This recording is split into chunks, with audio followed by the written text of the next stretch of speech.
Subscribe to my channel by pressing red button and click on the bell icon for notification of latest updates.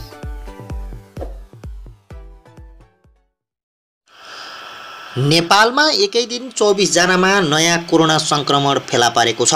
कपिलवस्तुमा 6 जना, रूपन्देहीमा 6 जना र बर्दियामा 1 जना गरी थप 13 जनामा corona पुष्टि भएको हो। यो सँगै सोमबार एकै दिन 24 जनामा कोरोना संक्रमण पुष्टि भएको स्वास्थ्य मन्त्रालयका एक अधिकारीले बताएका छन्। मन्त्रालयका अनुसार यी सबैको राष्ट्रिय जनस्वास्थ्य प्रयोगशाला काठमाडौँमा परीक्षण गरिएको हो। यो सँगै नेपालमा कोरोना संक्रमितको संख्या अहिलेसम्म 134 पुगेको छ।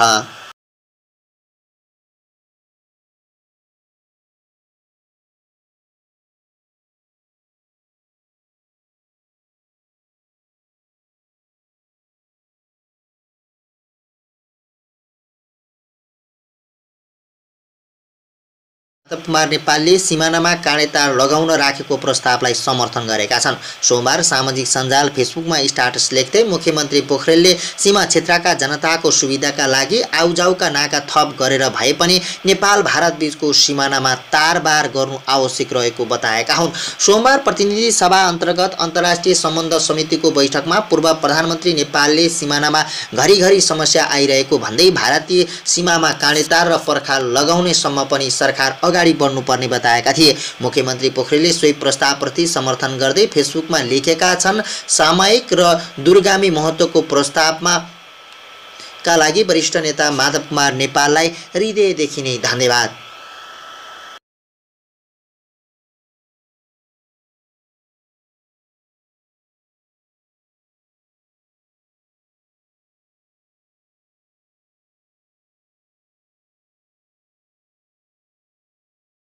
लाई गर्दा सम्बन्धित मुलुक आफैले नेपाल ल्याएर छाड्ने भएका छन्। युएईले 2 वटा विमानमा नेपाली कामदारलाई ल्याउन भन्दै पत्र नै पठाएको छ। संसदको राज्यको निर्देशक सिद्धान्त, नीति र दायित्वको कार्यान्वयन, अनुगमन तथा मूल्याङ्कन समितिको बैठकमा परराष्ट्र मन्त्री प्रदीप ग्यावालीले भने 2 वटा विमान आउने जानकारी सहित पत्र आएको छ। तयारी नगरी युएईले भनेको मितिमा विमान आउन दिने अवस्था छैन। उनका अनुसार श्रम गन्तव्य मुलुकहरूबाट 2,10,871 जना तुरुन्तै फर्काउनु पर्ने अवस्था छ। विदेशी स्थित दूतावास, गैर आवासीय नेपाली सङ्घ लगायतबाट सङ्कलित तथ्याङ्क अनुसार भारत बाहेकका मुलुकबाट 3,25,530 नेपाली स्वदेश फर्किन चाहेका छन्।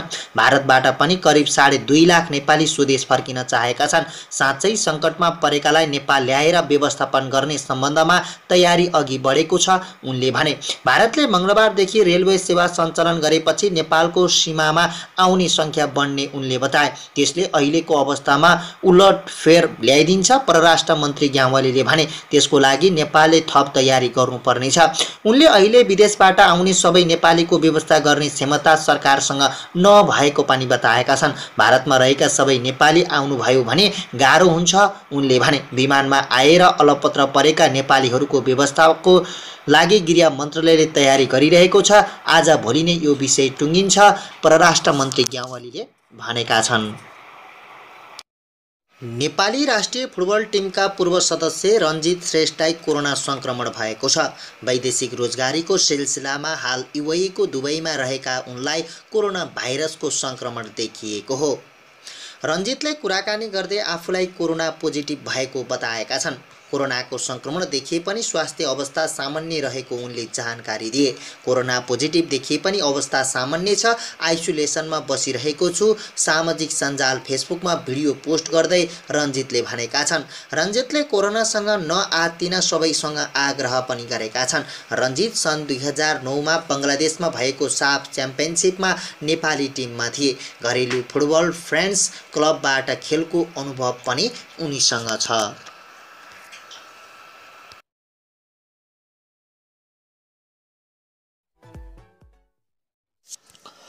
अफगानिस्तानको राजधानी काबुलको ताहिया मास्काना क्षेत्रमा सोमबार बिहान 4 वटा बम विस्फोट भएको सुरक्षा अधिकारीहरूले बताएका छन्। सुरक्षा स्रोतले उक्त विस्फोटका कारण जनधनको क्षति भएको बारेमा जानकारी प्राप्त नभएको बताएको छ। राष्ट्रिय सुरक्षा महानिर्देशनालय एनडीएस र सरकारी सवारी साधनहरूलाई लक्षित गरी उक्त विस्फोट गराइएको प्रहरीले जनाएको छ। आइतबार राति पनि काबुल नजिकका काहाराई, कम्बरी र हुडखिलमा पनि 3वटा विस्फोट गराइएका थिए। गए रातिदेखि काबुल सहरमा लक्षित गरी 7वटा विस्फोटका घटनाहरू भएको पाइएको छ। अफगानिस्तानको मुख्य विद्रोही तालिबान समूह समेतलाई कुनै पनि समूहले ती विस्फोटहरूको जिम्मेवारी लिएको छैन। अहिलेसम्म त्यहाँको घटनाको वास्तविक विवरण भने आइसकेको छैन। मान्य सभापतिज्यू, देशको सार्वभौम सत्ताको रक्षाभन्दा ठुलो कुरा के हो मलाई सुनाउनुहोस्, अर्को काम के हो? त्यस्तो गर्न मिल्दैन।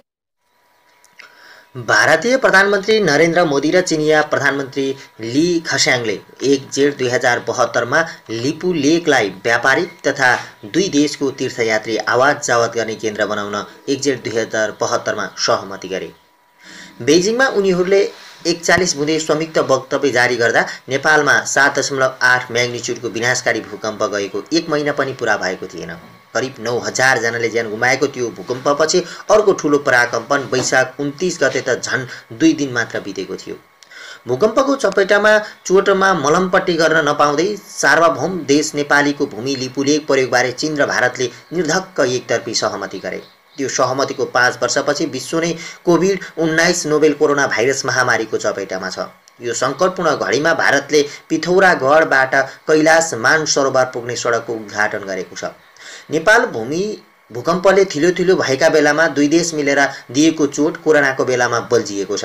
पूर्व सचिव द्वारिकानाथ ढुङ्गेल भन्छन्, त्यति बेला चीनले नेपाललाई नबिर्सेको भए यति बेला कैलाश मानसरोवर सडक उद्घाटनको प्रसङ्ग नआउन सक्थ्यो।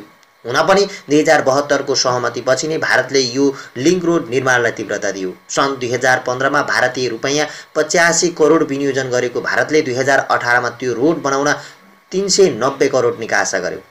नेपाली भूमि प्रयोगबारे दुई देशले मनमौजी सहमति गरेपछि नेपाल सरकारले भारत र चीनलाई नेपालले त्यो सहमति हामीलाई मान्ने छैन भनेर प्रोटेस्ट नोट पनि पठाएको थियो। त्यति बेलाका प्रधानमन्त्री स्वर्गीय सुशील कोइरालाका परराष्ट्र सल्लाहकार रहेका दिनेश भट्टराई दुवै देशलाई एउटै बेहोराको प्रोटेस्ट नोट पठाएको बताउँछन्। त्यति बेला भारत र चीन दुवैलाई प्राकपको नाम मात्रै फरक पारेर उही भाषामा पत्रचार गरेका थियौँ। भट्टराई भन्छन्, पछि चीनिया मन्त्री आउँदा पनि यो कुरा उठेको थियो, तर चीनले वास्ता नगरेको भट्टराई बताउँछन्। परराष्ट्र मन्त्रालयका एक अधिकारी भने नेपालको प्रोटेस्ट नोटको जवाफ चीनले पठाएको बताउँछन्, तर चीनको जवाफमा पश्चाताप गरिएको वा छलफल गरेर टुङ्गो लगाउला भन्ने आशय नझल्किएको उनी बताउँछन्। सन् 1954 मा भारत र चीनबीच बेजिङमा भएको 5 प्रिन्सिपल्स अफ पिसफुलको एक्जिस्टेन्समा लिपुलेकलाई उनीहरू दुई देशबीचको सीमाबिन्दुको रूपमा उल्लेख गरेको छ। त्यसबेला चीनले भर्खरै स्वशासी क्षेत्र बनाएको तिब्बत सिमानामा पर्ने क्षेत्रबारे निर्णय गर्दा पनि उनीहरूले नेपाललाई बेवास्ता गरेको देखिन्छ। यद्यपि सन् 1962 को चीन भारत युद्धपछि त्यो सम्झौता कायम नरहेको परराष्ट्र मामिलाका जानकारहरू बताउँछन्। नेपालले चीनबीच सन् 1955 मा दैत्य सम्बन्ध स्थापना भएको हो। दैत्य सम्बन्ध अघिको सहमति भएकाले नेपालले त्यसलाई मान्नै पर्ने बाध्यता पनि छैन। नेपाल र चीनबीच 1408 किलोमिटर लामो सीमा छ। 7 माघ 2019 मा भएको प्रोटोकलका आधार उत्तरी छिमेकीसँगको सीमा रेखाङ्क चिन्ह तथा स्तम्भ निर्धारण भएको थियो। सिक्किम सीमादेखि लिपुलेकसम्म 11 ठाउँमा गएर चीनले नेपालको 64 हेक्टर भूभाग मिचेको जानकारहरू बताउँछन्। कुल 69 सीमा स्तम्भ मध्ये दोलखाको लामा बगर पूर्व कोलाङपारीको 57 नम्बरको सीमा स्तम्भ सबैभन्दा समस्याग्रस्त मानिन्छ। सगरमाथा चुमुलोङ्गनमा सीमा विवाद भने चिनिया प्रधानमन्त्री चाङु लाईको विक्रम सम्वत 2017 सालको नेपाल भ्रमण अघि नै मिलिसकेको थियो। दोस्रो पटक नेपाल भ्रमणमा आउँदा चाओ एन लाईले सम्पूर्ण तथ्यहरूले सगरमाथा नेपालकै भएको देखिसकेको बताएका थिए। नेपाल र चीनबीचको सीमा निर्धारण हुँदा लिपुलेकमा सीमा स्तम्भ राखिएन। त्यसको कारण थियो भारतको अनुपस्थिति। तीनमध्ये एउटा मात्रै देशको अनुपस्थितिमा त्रिदेशीय बिन्दु निर्धारण सम्भव थिएन। त्यति बेला भारत उपस्थित नहुँदा चीन र नेपालले त्रिबिन्दु निर्धारण गर्न सकेन। भारतको कालापानी सुस्ता गरेको अतिक्रमणबारे अध्ययन गर्न 2072 सालमा गठित अध्ययन समितिका संयोजक सूर्यनाथ उपाध्याय भन्छन्। तर त्यही लिपुलेकको विषयमा चीन र भारत मात्रै बसेर निर्णय गरे, जुन नेपाललाई मान्ने छैन। नेपाल र चीनबीचको सीमाना रेखाङ्कन तथा स्तम्भ निर्धारणका बेला लिपुलेक नेपालको हो भन्ने चीनलाई पुरापुरो थाहा थियो। त्यही भएकाले ऊ भारत आएपछि मात्र त्रिबिन्दु निर्धारण गर्न सहमत भएको थियो। यही कारण लिपुलेकको विषय टुङ्गो लगाउन नेपाल, भारत र चीनबीच त्रिपक्षीय वार्ता हुनु जरुरी देखिन्छ। सन् 1816 मा सुगौली सन्धि अनुसार लिम्पुवाधुरा मुहान भएको काली महाकाली नदी नै नेपाल र भारतबीचको सीमा नदी हो। तर भारतले चीनलाई हेरेर गुन्जी, कुटी, कालापानी, लिपुलेक लगायतका नेपाली भूभाग अतिक्रमण गरेको जानकारहरू बताउँछन्। लडाईका बेला चीनलाई निगरानी गर्न सजिलो हुन्छ भनेर भारतले हाम्रो त्यो क्षेत्रमा कब्जा जमाएको हो। पूर्व राजदूत हिरण्डे लाल श्रेष्ठ भन्छन्, उनीहरूबीच सम्बन्ध सुधार हुँदा नेपाललाई अप्ठ्यारो पर्ने काम गर्न पाइँदैन। चिनिया राष्ट्रपति सी जिनपिङको गत असोजमा भएको नेपाल भ्रमणको पूर्व सन्ध्यामा सिकै नाममा प्रकाशित लेखको एउटा वाक्यांश थियो, चीनले राष्ट्रिय सार्वभौमिकता, स्वतन्त्रता, देशको अखण्डताको रक्षा गर्न र देशको अवस्था अनुरूप विकास मार्ग अपनाउन नेपाल दृढतापूर्वक समर्थन गरेको छ। चीनले विभिन्न सार्वजनिक मञ्चमा समेत छिमेकी देशहरूको सार्वभौमिकता र अखण्डताको पक्षमा रहेको बताउँदै आएको छ। उसले साना देशहरूको सार्वभौमिकताको रक्षा गर्न समेत बताउने गरेको छ। परराष्ट्र मामिलाका जानकार दिनेश भट्टराई भन्छन्, भेट हुँदा मिठो बोल्ने उत्तरी छिमेकीले भारतीय अतिक्रमण हुँदा मौन बस्न मिल्दैन।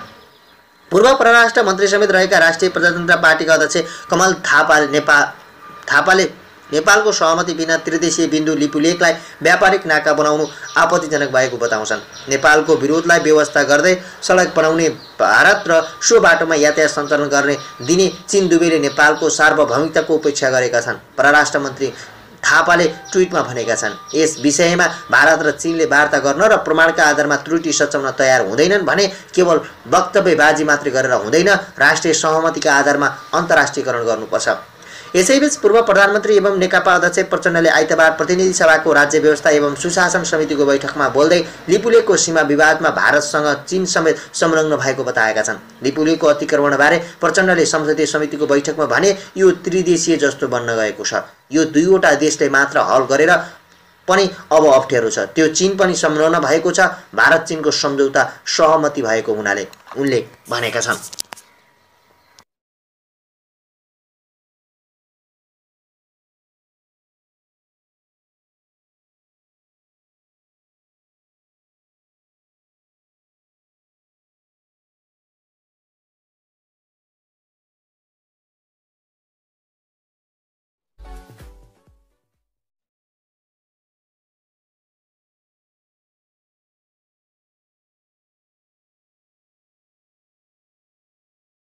Subscribe to my channel by pressing red button and click on the bell icon for notification of latest updates.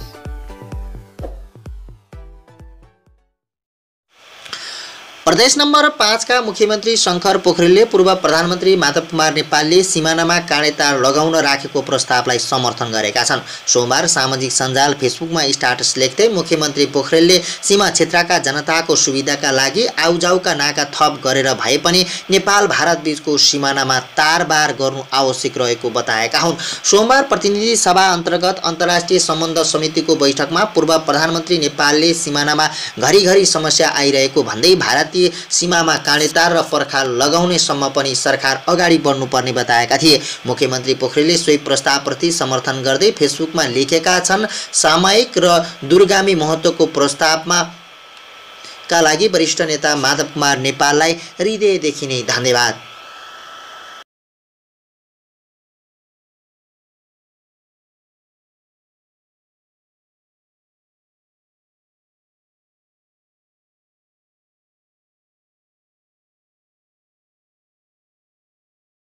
लाई गर्दा सम्बन्धित मुलुक आफैले नेपाल ल्याएर छाड्ने भएका छन्। युएईले 2वटा विमानमा नेपाली कामदारलाई ल्याउन भन्दै पत्र नै पठाएको छ। संसदको राज्यको निर्देशक सिद्धान्त, नीति र दायित्वको कार्यान्वयन, अनुगमन तथा मूल्याङ्कन समितिको बैठकमा परराष्ट्र मन्त्री प्रदीप ग्यावालीले भने 2वटा विमान आउने जानकारी सहित पत्र आएको छ। तयारी नगरी युएईले भनेको मितिमा विमान आउन दिने अवस्था छैन। उनका अनुसार श्रम गन्तव्य मुलुकहरूबाट 2,10,871 जना तुरुन्तै फर्काउनु पर्ने अवस्था छ। विदेशी स्थित दूतावास, गैर आवासीय नेपाली संघ लगायतबाट सङ्कलित तथ्याङ्क अनुसार भारत बाहेकका मुलुकबाट 3,25,530 नेपाली स्वदेश फर्किन चाहेका छन्। भारतबाट पनि करिब 2.5 लाख नेपाली स्वदेश फर्किन चाहेका छन्। साँच्चै सङ्कटमा परेकालाई नेपाल ल्याएर व्यवस्थापन गर्ने सम्बन्धमा तयारी अघि बढेको छ, उनले भने। भारतले मङ्गलबारदेखि रेलवे सेवा सञ्चालन गरेपछि नेपालको सीमामा आउने सङ्ख्या बढ्ने उनले बताए। त्यसले अहिलेको अवस्थामा उलटफेर ल्याइदिन्छ। परराष्ट्र मन्त्री ग्यावाली ग्यावालीले भने त्यसको लागि नेपालले थप तयारी गर्नुपर्नेछ। उनले अहिले विदेशबाट आउने सबै नेपालीको व्यवस्था गर्ने क्षमता सरकारसँग नभएको पनि बताएका छन्। भारतमा रहेका सबै नेपाली आउनुभयो भने गाह्रो हुन्छ उनले भने। विमानमा आएर अलपत्र परेका नेपालीहरूको व्यवस्थाको लागि गृह मन्त्रालयले तयारी गरिरहेको छ। आज भोलि नै यो विषय टुङ्गिन्छ, परराष्ट्र मन्त्री ग्यावालीले भनेका छन्। नेपाली राष्ट्रिय फुटबल टिमका पूर्व सदस्य रञ्जित श्रेष्ठलाई कोरोना संक्रमण भएको छ। वैदेशिक रोजगारीको सिलसिलामा हाल युएईको दुबईमा रहेका उनलाई कोरोना भाइरसको संक्रमण देखिएको हो। रञ्जितले कुराकानी गर्दै आफूलाई कोरोना पोजिटिभ भएको बताएका छन्। कोरोनाको संक्रमण देखिए पनि स्वास्थ्य अवस्था सामान्य रहेको उनले जानकारी दिए। कोरोना पोजिटिभ देखिए पनि अवस्था सामान्य छ, आइसोलेसनमा बसिरहेको छु। सामाजिक सञ्जाल फेसबुकमा भिडियो पोस्ट गर्दै रञ्जितले भनेका छन्। रञ्जितले कोरोनासँग नआत्तिन सबैसँग आग्रह पनि गरेका छन्। रञ्जित सन् 2009मा बङ्गलादेशमा भएको साफ च्याम्पियनसिपमा नेपाली टिममा थिए। घरेलु फुटबल फ्रेन्ड्स क्लबबाट खेलको अनुभव पनि उनीसँग छ।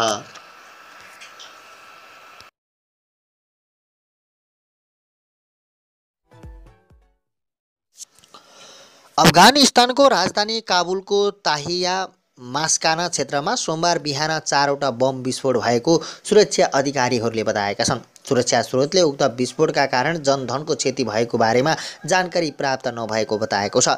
राष्ट्रिय सुरक्षा महानिर्देशनालय एनडीएस र सरकारी सवारी साधनहरूलाई लक्षित गरी उक्त विस्फोट गराइएको प्रहरीले जनाएको छ। आइतबार राति पनि काबुल नजिकका काहाराई, कम्बरी र हुडखिलमा पनि 3वटा विस्फोट गराइएका थिए। गए रातिदेखि काबुल सहरमा लक्षित गरी 7वटा विस्फोटका घटनाहरू भएको पाइएको छ। अफगानिस्तानको मुख्य विद्रोही तालिबान समूह समेतलाई कुनै पनि समूहले ती विस्फोटहरूको जिम्मेवारी लिएको छैन। अहिलेसम्म त्यहाँको घटनाको वास्तविक विवरण भने आइसकेको छैन। मान्य सभापतिज्यू, देशको सार्वभौमसत्ताको रक्षा गर्न ठुलो कुरा के हो मलाई सुनाउनुहोस्, अर्को काम के हो? त्यस्तो भन्न मिल्दैन। भारतीय प्रधानमन्त्री नरेन्द्र मोदी र चिनिया प्रधानमन्त्री ली खस्याङले 1 जेठ 2072मा लिपु लेकलाई व्यापारिक तथा दुई देशको तीर्थयात्री आवाज जावत गर्ने केन्द्र बनाउन 1 जेठ 2072मा सहमति गरे। बेजिङमा उनीहरूले 41 बुँदे संयुक्त वक्तव्य जारी गर्दा नेपालमा 7.8 म्याग्निच्युडको विनाशकारी भूकम्प गएको 1 महिना पनि पुरा भएको थिएन। करिब 9000 जनाले ज्यान गुमाएको त्यो भूकम्पपछि अर्को ठुलो पराकम्पन वैशाख 29 गते त झन् 2 दिन मात्र बितेको थियो। भूकम्पको चपेटामा चोटमा मलमपट्टि गर्न नपाउँदै सार्वभौम देश नेपालीको भूमि लिपुलेक प्रयोगबारे चीन र भारतले निर्धक्क एकतर्फी सहमति गरे। त्यो सहमतिको 5 वर्षपछि विश्व नै कोभिड-19 नोभेल कोरोना भाइरस महामारीको चपेटामा छ। यो सङ्कटपूर्ण घडीमा भारतले पिथौरागढबाट कैलाश मानसरोवर पुग्ने सडकको उद्घाटन गरेको छ। नेपाल भूमि भूकम्पले थिलो भएका बेलामा दुई देश मिलेर दिएको चोट कोरोनाको बेलामा बल्झिएको छ। पूर्व सचिव द्वारिकानाथ ढुङ्गेल भन्छन्, त्यति बेला चीनले नेपाललाई नबिर्सेको भए यति बेला कैलाश मानसरोवर सडक उद्घाटनको प्रसङ्ग नआउन सक्थ्यो। हुन पनि 2072को सहमतिपछि नै भारतले यो लिङ्क रोड निर्माणलाई तीव्रता दियो। सन् 2015मा भारतीय रुपैयाँ 85 करोड विनियोजन गरेको भारतले 2018मा त्यो रोड बनाउन 390 करोड निकासा गर्यो। नेपाली भूमि प्रयोगबारे दुई देशले मनमौजी सहमति गरेपछि नेपाल सरकारले भारत र चीनलाई नेपालले त्यो सहमति हामीलाई मान्ने छैन भनेर प्रोटेस्ट नोट पनि पठाएको थियो। त्यति बेलाका प्रधानमन्त्री स्वर्गीय सुशील कोइरालाका परराष्ट्र सल्लाहकार रहेका दिनेश भट्टराई दुवै देशलाई एउटै बेहोराको प्रोटेस्ट नोट पठाएको बताउँछन्। त्यति बेला भारत र चीन दुवैलाई प्राकपको नाम मात्रै फरक पारेर उही भाषामा पत्रचार गरेका थियौँ। भट्टराई भन्छन्, पछि चीनिया मन्त्री आउँदा पनि यो कुरा उठेको थियो, तर चीनले वास्ता नगरेको भट्टराई बताउँछन्। परराष्ट्र मन्त्रालयका एक अधिकारी भने नेपालको प्रोटेस्ट नोटको जवाफ चीनले पठाएको बताउँछन्, तर चीनको जवाफमा पश्चाताप गरिएको वा छलफल गरेर टुङ्गो लगाउला भन्ने आशय नझल्किएको उनी बताउँछन्। सन् 1954मा भारत र चीनबीच बेजिङमा भएको 5 प्रिन्सिपल्स अफ पिसफुलको एक्जिस्टेन्समा लिपुलेकलाई उनीहरू दुई देशबीचको सीमाबिन्दुको रूपमा उल्लेख गरेको छ। त्यसबेला चीनले भर्खरै स्वशासी क्षेत्र बनाएको तिब्बत सिमानामा पर्ने क्षेत्रबारे निर्णय गर्दा पनि उनीहरूले नेपाललाई बेवास्ता गरेको देखिन्छ। यद्यपि सन् 1962 को चीन भारत युद्धपछि त्यो सम्झौता कायम नरहेको परराष्ट्र मामिलाका जानकारहरू बताउँछन्। नेपालले चीनबीच सन् 1955 मा दैत्य सम्बन्ध स्थापना भएको हो। दैत्य सम्बन्ध अघिको सहमति भएकाले नेपालले त्यसलाई मान्नै पर्ने बाध्यता पनि छैन। नेपाल र चीनबीच 1408 किलोमिटर लामो सीमा छ।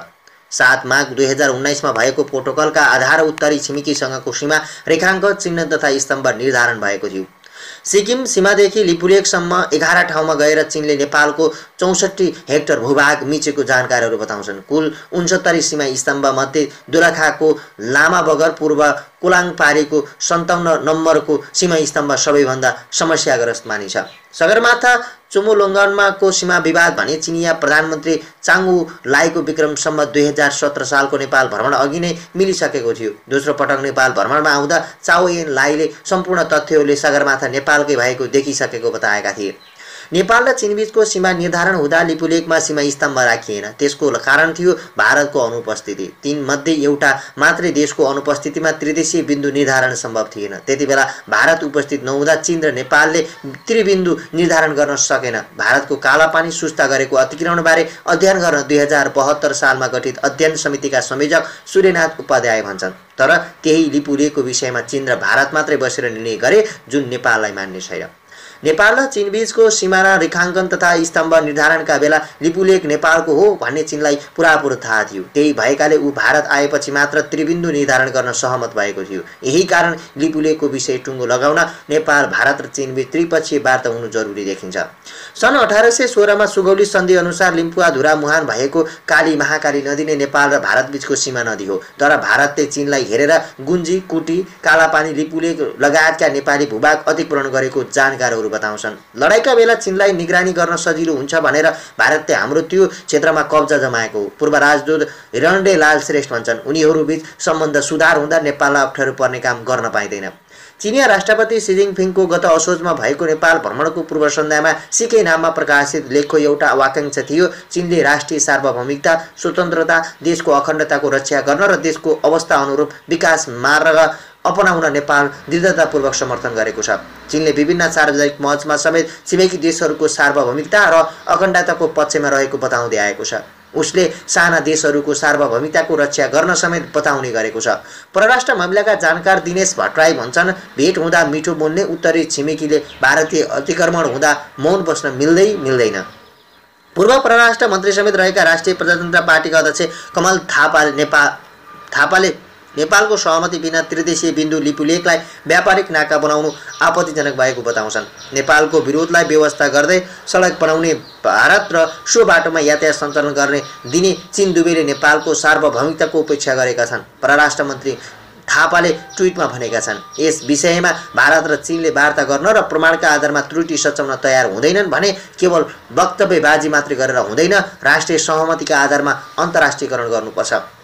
यसैबीच पूर्व प्रधानमन्त्री एवं नेकपा अध्यक्ष प्रचण्डले आइतबार प्रतिनिधि सभाको राज्य व्यवस्था एवं सुशासन समितिको बैठकमा बोल्दै लिपुलेकको सीमा विवादमा भारतसँग चीन समेत संलग्न भएको बताएका छन्। लिपुलेकको अतिक्रमणबारे प्रचण्डले संसदीय समितिको बैठकमा भने, यो त्रिदेशीय जस्तो बन्न गएको छ। यो दुईवटा देशले मात्र हल गरेर पनि अब अप्ठ्यारो छ। त्यो चीन पनि संलग्न भएको छ।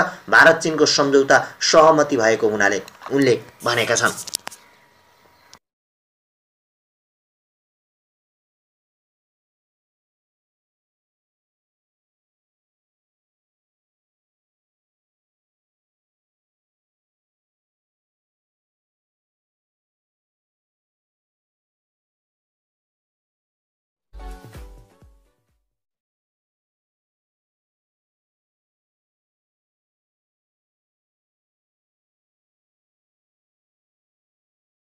Subscribe to my channel by pressing red button and click on the bell icon for notification of latest updates.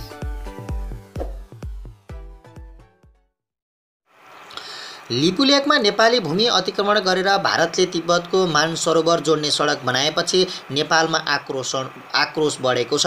Corona virus COVID-19 को महामारीका बीच सडकदेखि सदनसम्म लिपुलेकको विषयमा बहस भइरहेको छ। तर भारतले नेपाली भूमि अतिक्रमण गरेको दार्चुलाको त्यही माथिल्लो क्षेत्रमा वर्षौंदेखि सरकारको उपस्थिति सुन्ने छ। कालापानी नजिकैको छाङ्रुमा सशस्त्र प्रहरीको बोर्डर आउटपोस्ट BOP स्थापना गर्ने निर्णय भए पनि अझै कार्यान्वयन हुन सकेको छैन। सोमबार प्रतिनिधि सभाको अन्तर्राष्ट्रिय सम्बन्ध समितिमा परराष्ट्र मन्त्री प्रदीप ग्यावालीले भने दुर्भाग्य नै भन्नुपर्छ, लामो समयसम्म दार्चुलाको त्यो माथिल्लो क्षेत्र जहाँ सीमा विवाद रह्यो त्यो ठाउँमा सरकारको उपस्थिति गराउन सकेनौं। अतिक्रमणको एउटा कारण सरकारको कमजोर उपस्थिति पनि उनले बताएका छन्। अब हेलिकप्टर मार्फत छाङ्रुङमा सुरक्षा फौज लैजाने तयारी भइरहेको मन्त्री ग्यावालीले बताए। अल्टिच्युडका कारण स्थायी प्रबन्ध गर्न समय लाग्ने भएकाले केही समय पर्खिएका थियौं। अब आज भोलिमै स्थायी BOP छाङ्रुङमा राख्छौं उनले भने। त्यसपछि क्रमशः सशस्त्र प्रहरी बलको बटालियन नै राख्ने योजना रहेको समेत उनले जानकारी दिएका छन्। मन्त्री ग्यावालीका अनुसार छारुङमा 115 र टिङ्करमा 167 गरेर कुल 182 घरधुरी 100 का समुदायका मानिसहरू बसोबास छ। उनीहरूको कुल जनसङ्ख्या 1120 रहेको छ। उनीहरू जाडो छल्न दार्चुलाको तल्लो भेगमा झर्छन्, तर अहिलेसम्म गोरेटो बाटो समेत नभएका कारण पास लिएर भारतको भूमि भएर आउनुपर्ने बाध्यता छ। यो स्थितिलाई अन्त्य गर्न पहिलो चरणमा घोडेटो र त्यसपछि मोटर बाटो बनाउने सरकारको तयारी छ। त्यसअनुसार बजेट पनि छुट्याइएको छ, मन्त्री ग्यावालीले भनेका छन्। दार्चुलाको ब्यास नगरपालिका 1 छाङ्रुङ कालापानीबाट 10 किलोमिटर पर प्रहरी निरीक्षक इन्सपेक्टरको कमान्डमा 25 जनाको टोली राख्ने सशस्त्र प्रहरी बलको तयारी छ। सशस्त्र प्रहरीका प्रवक्ता प्रवीण कुमार श्रेष्ठले भने अहिले हात हतियार र जनशक्ति पठाउने तयारी गरिरहेका छौं। छाङ्रुङ दार्चुला सदरमुकाम खलङ्गाबाट 90 किलोमिटर उत्तर पश्चिम पर्ने विकट क्षेत्र हो। सबै मौसममा त्यहाँ बस्न कठिन हुन्छ, हिउँ पर्ने ठाउँ हो, DIG श्रेष्ठले भने। त्यसैले पूर्ण बन्दोबस्तीका साथ टोली पठाउन लागेका हौं। BOP राख्ने सरकारले सशस्त्र प्रहरी बललाई 15 रोपनी जग्गामा पनि उपलब्ध गराइसकेको छ। त्यहाँ अस्पताल सहितका भौतिक संरचना बनाउने तत्काललाई 1 करोड बढी बजेट विनियोजन भइसकेको स्रोतले बताएको छ। स्थायी संरचना नबन्दासम्म घर भाडामा लिएर फौज राख्ने तयारी भइरहेको छ। जग्गा उपलब्ध भएको स्थान चाहिँ अहिले बस्न लागेको ठाउँबाट 500 मिटर पर गागा भन्ने ठाउँमा हो, सशस्त्र प्रहरी स्रोतले भन्यो। लिपुलेक, तिङ्कर, भन्ज्याङ र कालापानी क्षेत्र यही गाउँपालिकामा पर्ने सशस्त्र प्रहरी को 50 नम्बर गुल्मा दार्चुलाका गुल्मापति डम्बरबहादुर विष्टले जानकारी दिए। प्रवक्ता श्रेष्ठका अनुसार नेपाली सेनाको हेलिकप्टर मार्फत बन्दोबस्तीका सामान पठाउने बारे पनि छलफल भइरहेको छ। यथाशीघ्र BOP राख्ने तयारी भए पनि विकटताका कारण केही समय लाग्ने भएको छ, सशस्त्र प्रहरी स्रोतले भन्यो। मङ्सिरमा 114 वटा BOP स्थापना गर्न सरकारले निर्णय गर्नु अघि सशस्त्र प्रहरीको 107 वटा BOP थियो। त्यसपछि 1 वैशाखमा गृहमन्त्री रामबहादुर थापा बादलले भारत र चीनको सीमा क्षेत्रमा गरेर 500 वटा BOP राख्ने तयारी थाल्न सशस्त्र प्रहरीलाई निर्देशन दिएका थिए।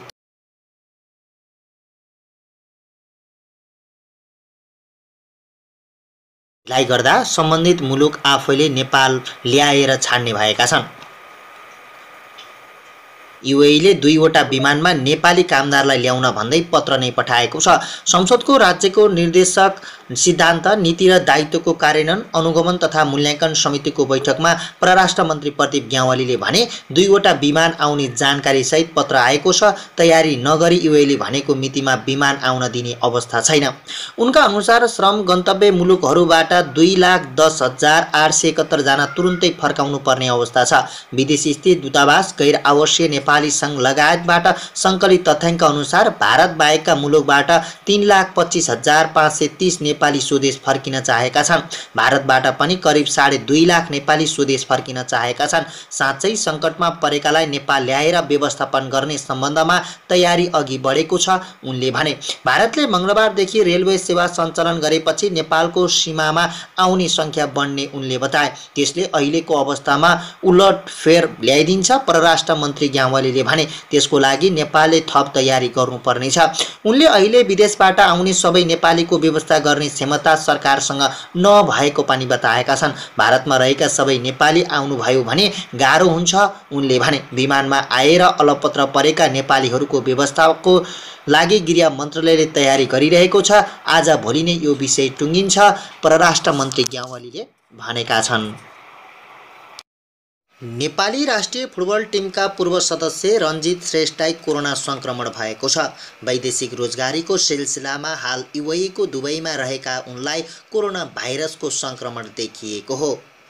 रञ्जितले कुराकानी गर्दै आफूलाई कोरोना पोजिटिभ भएको बताएका छन्। कोरोनाको संक्रमण देखिए पनि स्वास्थ्य अवस्था सामान्य रहेको उनले जानकारी दिए। कोरोना पोजिटिभ देखिए पनि अवस्था सामान्य छ, आइसोलेसनमा बसिरहेको छु। सामाजिक सञ्जाल फेसबुकमा भिडियो पोस्ट गर्दै रञ्जितले भनेका छन्। रञ्जितले कोरोनासँग नआत्तिन सबैसँग आग्रह पनि गरेका छन्। रञ्जित सन् 2009मा बङ्गलादेशमा भएको साफ च्याम्पियनसिपमा नेपाली टिममा थिए। घरेलु फुटबल फ्रेन्ड्स क्लबबाट खेलको अनुभव पनि उनीसँग छ।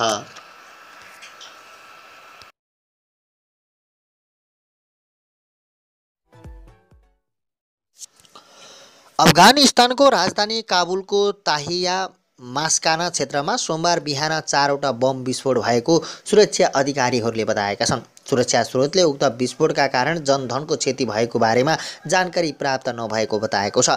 राष्ट्रिय सुरक्षा महानिर्देशनालय एनडीएस र सरकारी सवारी साधनहरूलाई लक्षित गरी उक्त विस्फोट गराइएको प्रहरीले जनाएको छ। आइतबार राति पनि काबुल नजिकका काहाराई, कम्बरी र हुडखिलमा पनि 3वटा विस्फोट गराइएका थिए। गए रातिदेखि काबुल सहरमा लक्षित गरी 7वटा विस्फोटका घटनाहरू भएको पाइएको छ। अफगानिस्तानको मुख्य विद्रोही तालिबान समूह समेतलाई कुनै पनि समूहले ती विस्फोटहरूको जिम्मेवारी लिएको छैन। अहिलेसम्म त्यहाँको घटनाको वास्तविक विवरण भने आइसकेको छैन। मान्य सभापतिज्यू, देशको सार्वभौम सत्ताको रक्षा गर्न ठुलो कुरा के हो मलाई सुनाउनुहोस्, अर्को काम के हो? त्यस्तो भन्न मिल्दैन। भारतीय प्रधानमन्त्री नरेन्द्र मोदी र चिनिया प्रधानमन्त्री ली खस्याङले 1 जेठ 2072मा लिपु लेकलाई व्यापारिक तथा दुई देशको तीर्थयात्री आवाज जावत गर्ने केन्द्र बनाउन 1 जेठ 2072मा सहमति गरे। बेजिङमा उनीहरूले 41 बुँदे संयुक्त वक्तव्य जारी गर्दा नेपालमा 7.8 म्याग्निच्युडको विनाशकारी भूकम्प गएको 1 महिना पनि पुरा भएको थिएन। करिब 9000 जनाले ज्यान गुमाएको त्यो भूकम्पपछि अर्को ठुलो पराकम्पन वैशाख 29 गते त झन् 2 दिन मात्र बितेको थियो। भूकम्पको चपेटामा चोटमा मलमपट्टि गर्न नपाउँदै सार्वभौम देश नेपालीको भूमि लिपुलेक प्रयोगबारे चीन र भारतले निर्धक्क एकतर्फी सहमति गरे। त्यो सहमतिको 5 वर्षपछि विश्व नै कोभिड-19 नोभेल कोरोना भाइरस महामारीको चपेटामा छ। यो सङ्कटपूर्ण घडीमा भारतले पिथौरागढबाट कैलाश मानसरोवर पुग्ने सडकको उद्घाटन गरेको छ। नेपाल भूमि भूकम्पले थिलो भएका बेलामा दुई देश मिलेर दिएको चोट कोरोनाको बेलामा बल्झिएको छ। पूर्व सचिव द्वारिकानाथ ढुङ्गेल भन्छन्, त्यति बेला चीनले नेपाललाई नबिर्सेको भए यति बेला कैलाश मानसरोवर सडक उद्घाटनको प्रसङ्ग नआउन सक्थ्यो। हुन पनि 2072को सहमतिपछि नै भारतले यो लिङ्क रोड निर्माणलाई तीव्रता दियो। सन् 2015मा भारतीय रुपैयाँ 85 करोड विनियोजन गरेको भारतले 2018मा त्यो रोड बनाउन 390 करोड निकासा गर्यो। नेपाली भूमि प्रयोगबारे दुई देशले मनमौजी सहमति गरेपछि नेपाल सरकारले भारत र चीनलाई नेपालले त्यो सहमति हामीलाई मान्ने छैन भनेर प्रोटेस्ट नोट पनि पठाएको थियो। त्यति बेलाका प्रधानमन्त्री स्वर्गीय सुशील कोइरालाका परराष्ट्र सल्लाहकार रहेका दिनेश भट्टराई दुवै देशलाई एउटै बेहोराको प्रोटेस्ट नोट पठाएको बताउँछन्। त्यति बेला भारत र चीन दुवैलाई प्राकपको नाम मात्रै फरक पारेर उही भाषामा पत्रचार गरेका थियौँ। भट्टराई भन्छन्, पछि चीनिया मन्त्री आउँदा पनि यो कुरा उठेको थियो, तर चीनले वास्ता नगरेको भट्टराई बताउँछन्। परराष्ट्र मन्त्रालयका एक अधिकारी भने नेपालको प्रोटेस्ट नोटको जवाफ चीनले पठाएको बताउँछन्, तर चीनको जवाफमा पश्चाताप गरिएको वा छलफल गरेर टुङ्गो लगाउला भन्ने आशय नझल्किएको उनी बताउँछन्। सन् 1954मा भारत र चीनबीच बेजिङमा भएको 5 प्रिन्सिपल्स अफ पिसफुलको एक्जिस्टेन्समा लिपुलेकलाई उनीहरू दुई देशबीचको सीमाबिन्दुको रूपमा उल्लेख गरेको छ।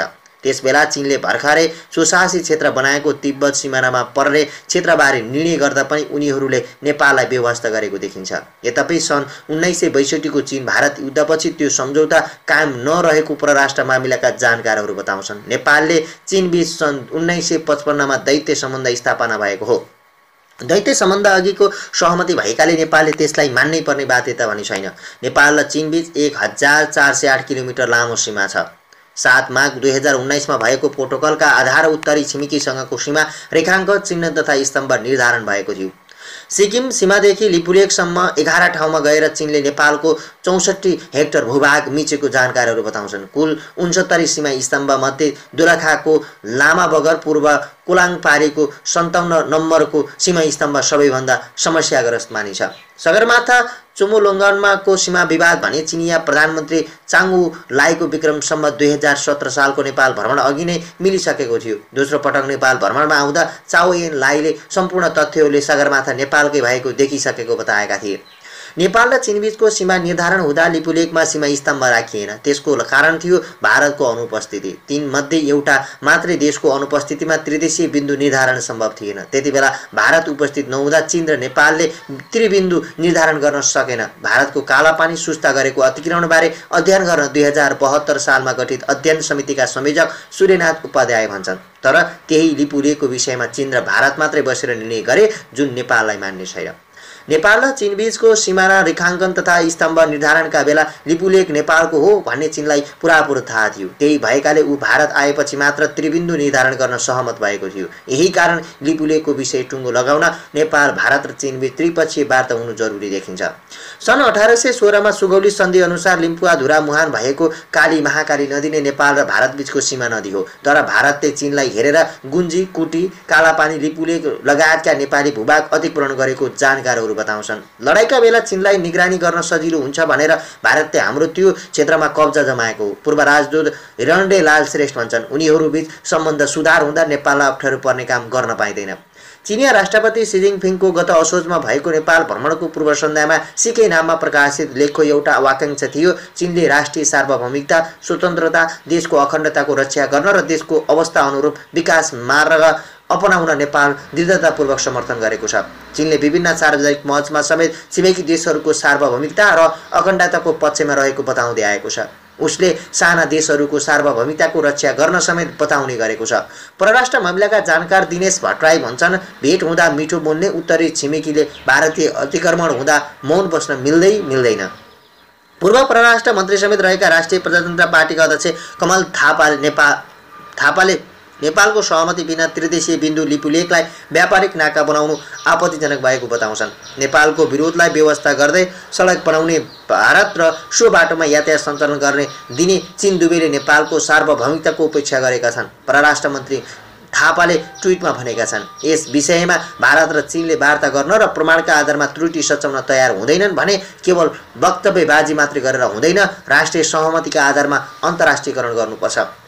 यसैबीच पूर्व प्रधानमन्त्री एवं नेकपा अध्यक्ष प्रचण्डले आइतबार प्रतिनिधि सभाको राज्य व्यवस्था एवं सुशासन समितिको बैठकमा बोल्दै लिपुलेकको सीमा विवादमा भारतसँग चीन समेत संलग्न भएको बताएका छन्। लिपुलेकको अतिक्रमणबारे प्रचण्डले संसदीय समितिको बैठकमा भने, यो त्रिदेशीय जस्तो बन्न गएको छ। यो दुईवटा देशले मात्र हल गरेर पनि अब अप्ठ्यारो छ। त्यो चीन पनि संलग्न भएको छ। भारत चीनको सम्झौता सहमति भएको हुनाले उनले भनेका छन्।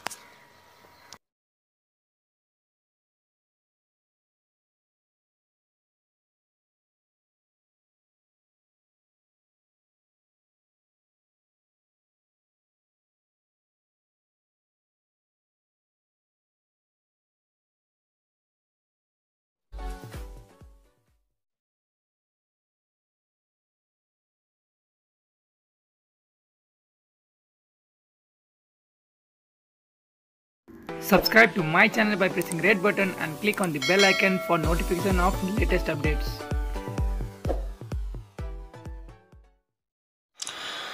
नेपालले अप्ठ्यारोमा परेका आफ्ना नागरिकलाई उद्धार गर्न ढिलाइ गर्दा सम्बन्धित मुलुक आफैले नेपाल ल्याएर छाड्ने भएका छन्। युएईले 2वटा विमानमा नेपाली कामदारलाई ल्याउन भन्दै पत्र नै पठाएको छ। संसदको राज्यको निर्देशक सिद्धान्त, नीति र दायित्वको कार्यान्वयन अनुगमन तथा मूल्याङ्कन समितिको बैठकमा परराष्ट्र मन्त्री प्रदीप ग्यावालीले भने 2वटा विमान आउने जानकारी सहित पत्र आएको छ।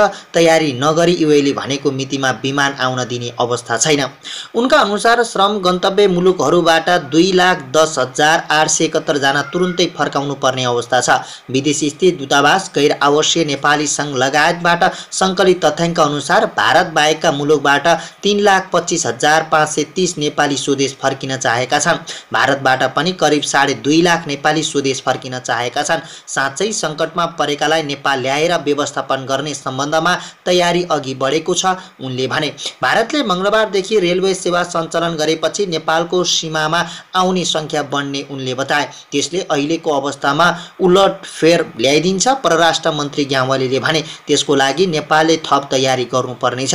उनले अहिले विदेशबाट आउने सबै नेपालीको व्यवस्था गर्ने क्षमता सरकारसँग नभएको पनि बताएका छन्। भारतमा रहेका सबै नेपाली आउनुभयो भने गाह्रो हुन्छ, उनले भने। विमानमा आएर अलपत्र परेका नेपालीहरूको व्यवस्थाको लागि गृह मन्त्रालयले तयारी गरिरहेको छ। आज भोलि नै यो विषय टुङ्गिन्छ, परराष्ट्र मन्त्री ग्यावालीले भनेका छन्।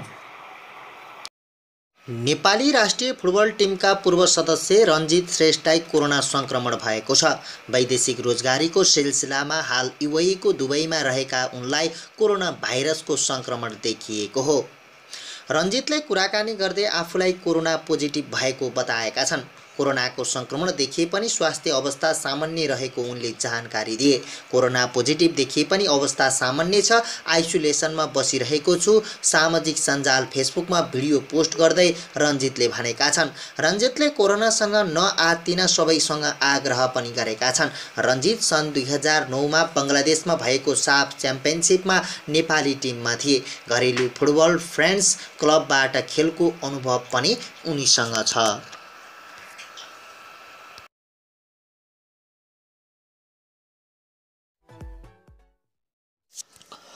अफगानिस्तानको राजधानी काबुलको ताहिया मास्काना क्षेत्रमा सोमबार बिहान 4वटा बम विस्फोट भएको सुरक्षा अधिकारीहरूले बताएका छन्। सुरक्षा स्रोतले उक्त विस्फोटका कारण जनधनको क्षति भएको बारेमा जानकारी प्राप्त नभएको बताएको छ।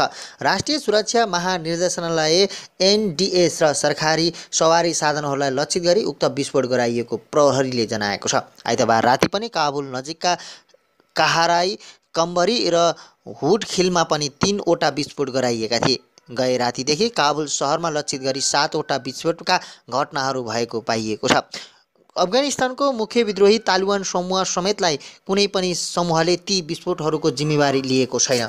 अहिलेसम्म त्यहाँको घटनाको वास्तविक विवरण भने आइसकेको छैन। मान्य सभापतिज्यू, देशको सार्वभौमसत्ताको रक्षा गर्न ठुलो कुरा के हो मलाई सुनाउनुहोस्, अर्को काम के हो? त्यस्तो भन्न मिल्दैन। भारतीय प्रधानमन्त्री नरेन्द्र मोदी र चिनिया प्रधानमन्त्री ली खस्याङले 1 जेठ 2072मा लिपु लेकलाई व्यापारिक तथा दुई देशको तीर्थयात्री आवाज जावत गर्ने केन्द्र बनाउन 1 जेठ 2072मा सहमति गरे।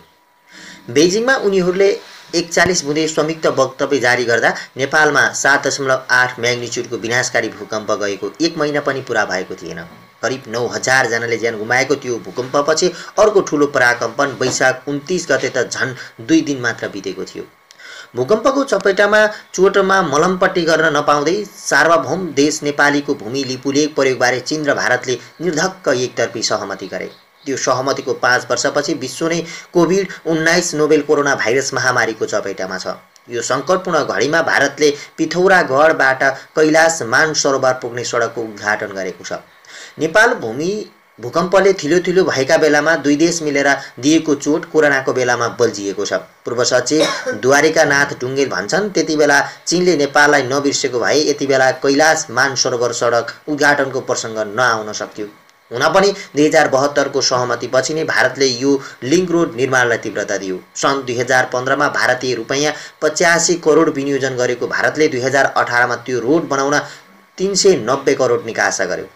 नेपाली भूमि प्रयोगबारे दुई देशले मनमौजी सहमति गरेपछि नेपाल सरकारले भारत र चीनलाई नेपालले त्यो सहमति हामीलाई मान्ने छैन भनेर प्रोटेस्ट नोट पनि पठाएको थियो। त्यति बेलाका प्रधानमन्त्री स्वर्गीय सुशील कोइरालाका परराष्ट्र सल्लाहकार रहेका दिनेश भट्टराई दुवै देशलाई एउटै बेहोराको प्रोटेस्ट नोट पठाएको बताउँछन्।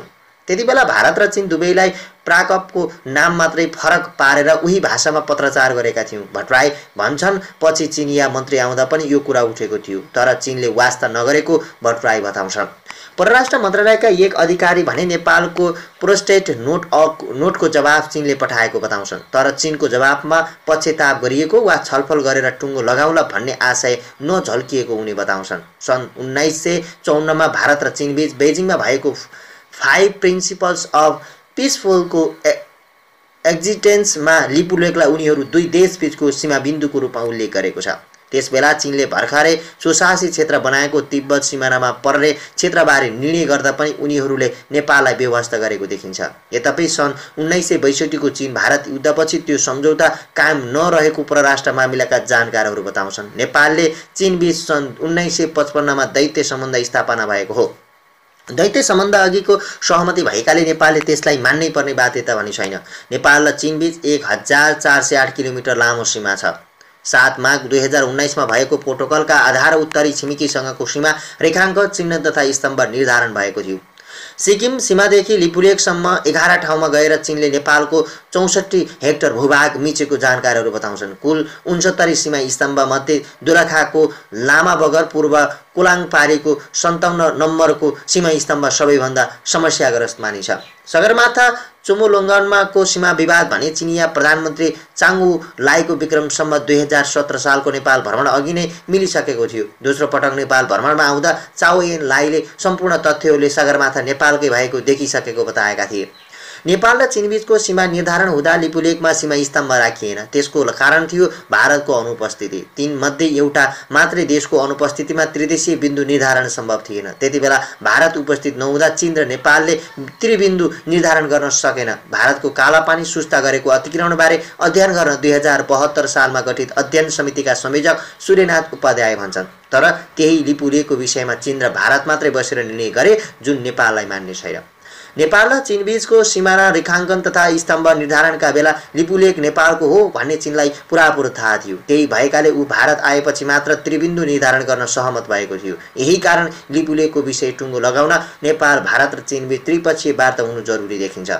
सन् 1816मा सुगौली सन्धि अनुसार लिम्पुवाधुरा मुहान भएको काली महाकाली नदी नै नेपाल र भारतबीचको सीमा नदी हो। तर भारतले चीनलाई हेरेर गुन्जी, कुटी, कालापानी, लिपुलेख लगायतका नेपाली भूभाग अतिक्रमण गरेको जानकारहरू बताउँछन्। लडाईका बेला चीनलाई निगरानी गर्न सजिलो हुन्छ भनेर भारतले हाम्रो त्यो क्षेत्रमा कब्जा जमाएको हो। पूर्व राजदूत हिरण्डे लाल श्रेष्ठ भन्छन्। उनीहरूबीच सम्बन्ध सुधार हुँदा नेपाललाई अप्ठ्यारो पर्ने काम गर्न पाइँदैन। चिनिया राष्ट्रपति सी जिनपिङको गत असोजमा भएको नेपाल भ्रमणको पूर्व सन्ध्यामा सिकै नाममा प्रकाशित लेखको एउटा वाक्यांश थियो, चीनले राष्ट्रिय सार्वभौमिकता, स्वतन्त्रता, देशको अखण्डताको रक्षा गर्न र देशको अवस्था अनुरूप विकास मार्ग अपनाउन नेपाल दृढतापूर्वक समर्थन गरेको छ। चीनले विभिन्न सार्वजनिक मञ्चमा समेत छिमेकी देशहरूको सार्वभौमिकता र अखण्डताको पक्षमा रहेको बताउँदै आएको छ। उसले साना देशहरूको सार्वभौमिकताको रक्षा गर्न समेत बताउने गरेको छ। परराष्ट्र मामिलाका जानकार दिनेश भट्टराई भन्छन्, भेट हुँदा मिठो बोल्ने उत्तरी छिमेकीले भारतीय अतिक्रमण हुँदा मौन बस्न मिल्दैन।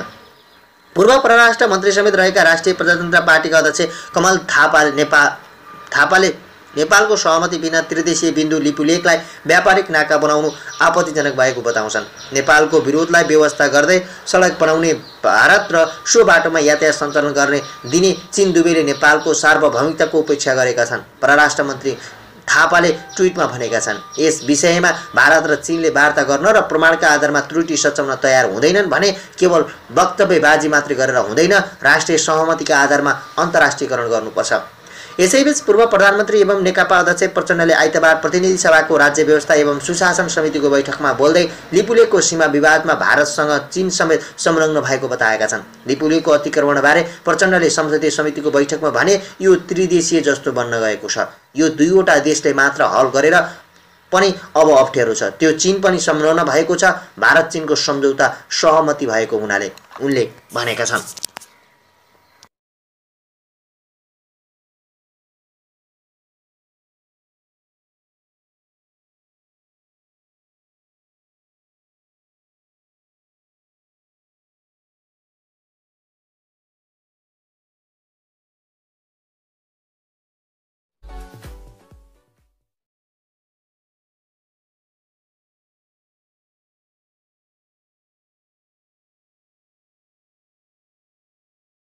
Subscribe to my channel by pressing red button and click on the bell icon for notification of latest updates.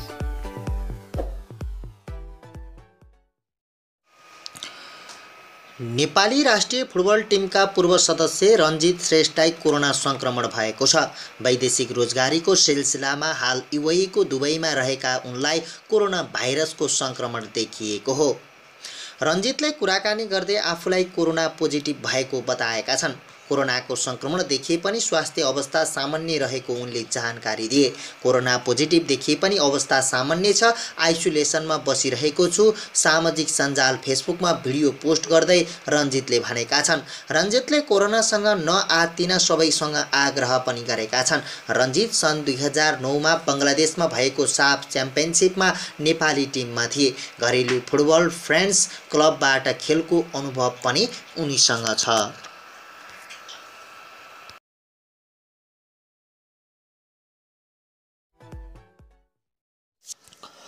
अफगानिस्तानको राजधानी काबुलको ताहिया मास्काना क्षेत्रमा सोमबार बिहान 4वटा बम विस्फोट भएको सुरक्षा अधिकारीहरूले बताएका छन्।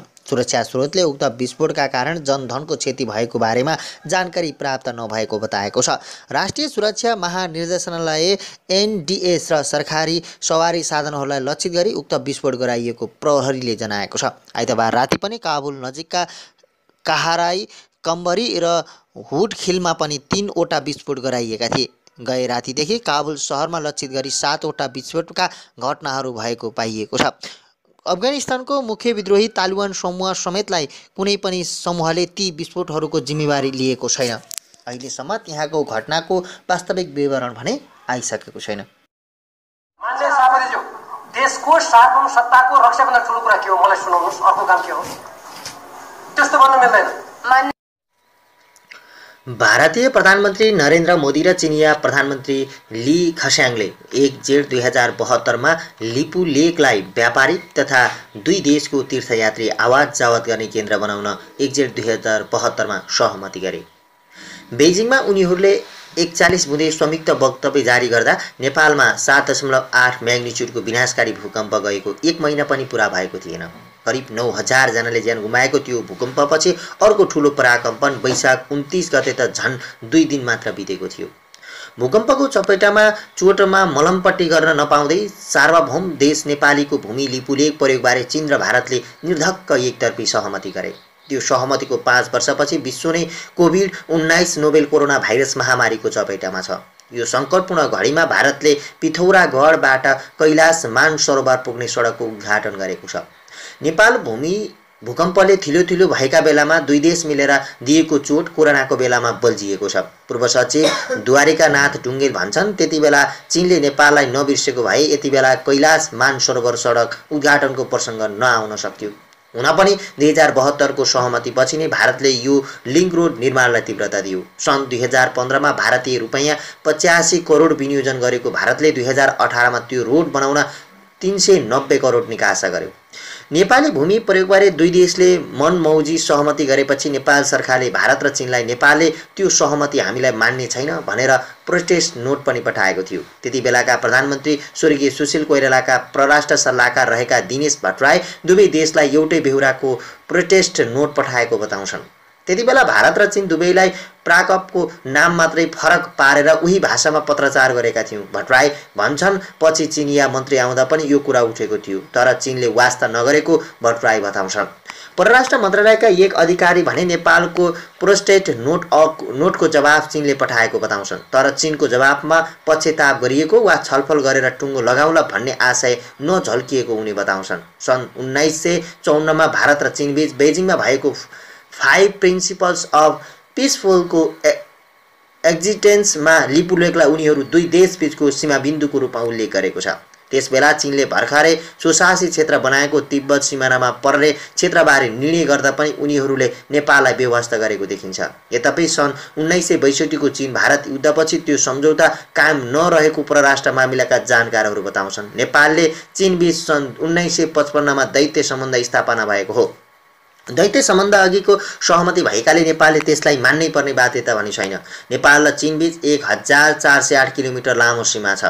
7 माघ 2019 मा भएको प्रोटोकलका आधार उत्तरी छिमेकीसँगको सीमा रेखाङ्क चिन्ह तथा स्तम्भ निर्धारण भएको थियो। सिक्किम सीमादेखि लिपुलेकसम्म 11 ठाउँमा गएर चीनले नेपालको 64 हेक्टर भूभाग मिचेको जानकारीहरू बताउँछन्। कुल 69 सीमा स्तम्भ मध्ये दोलखाको लामा बगर पूर्व कोलाङपारीको 57 नम्बरको सीमा स्तम्भ सबैभन्दा समस्याग्रस्त मानिन्छ।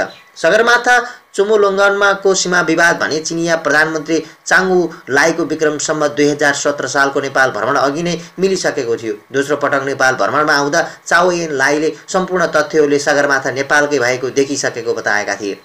नेपाल र चीनबीचको सीमा निर्धारण हुँदा लिपुलेकमा सीमा स्तम्भ राखिएन। त्यसको कारण थियो भारतको अनुपस्थिति। तीनमध्ये एउटा मात्रै देशको अनुपस्थितिमा त्रिदेशीय बिन्दु निर्धारण सम्भव थिएन। त्यतिबेला भारत उपस्थित नहुँदा चीन र नेपालले त्रिबिन्दु निर्धारण गर्न सकेन। भारतको कालापानी सुस्ता गरेको अतिक्रमणबारे अध्ययन गर्न 2072 सालमा गठित अध्ययन समितिका संयोजक सूर्यनाथ उपाध्याय भन्छन्। तर त्यही लिपुलेकको विषयमा चीन र भारत मात्रै बसेर निर्णय गरे, जुन नेपाललाई मान्ने छैन। नेपाल र चीनबीचको सीमाना रेखाङ्कन तथा स्तम्भ निर्धारणका बेला लिपुलेक नेपालको हो भन्ने चीनलाई पुरापुर थाहा थियो। त्यही भएकाले ऊ भारत आएपछि मात्र त्रिबिन्दु निर्धारण गर्न सहमत भएको थियो। यही कारण लिपुलेकको विषय टुङ्गो लगाउन नेपाल, भारत र चीनबीच त्रिपक्षीय वार्ता हुनु जरुरी देखिन्छ।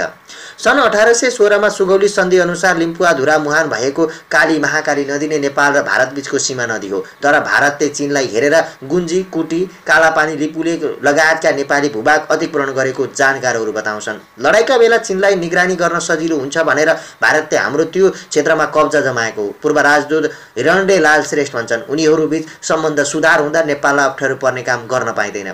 चिनिया राष्ट्रपति सी जिनपिङको गत असोजमा भएको नेपाल भ्रमणको पूर्व सन्ध्यामा सिकै नाममा प्रकाशित लेखको एउटा वाक्यांश थियो, चीनले राष्ट्रिय सार्वभौमिकता, स्वतन्त्रता, देशको अखण्डताको रक्षा गर्न र देशको अवस्था अनुरूप विकास मार्ग अपनाउन नेपाल दृढतापूर्वक समर्थन गरेको छ।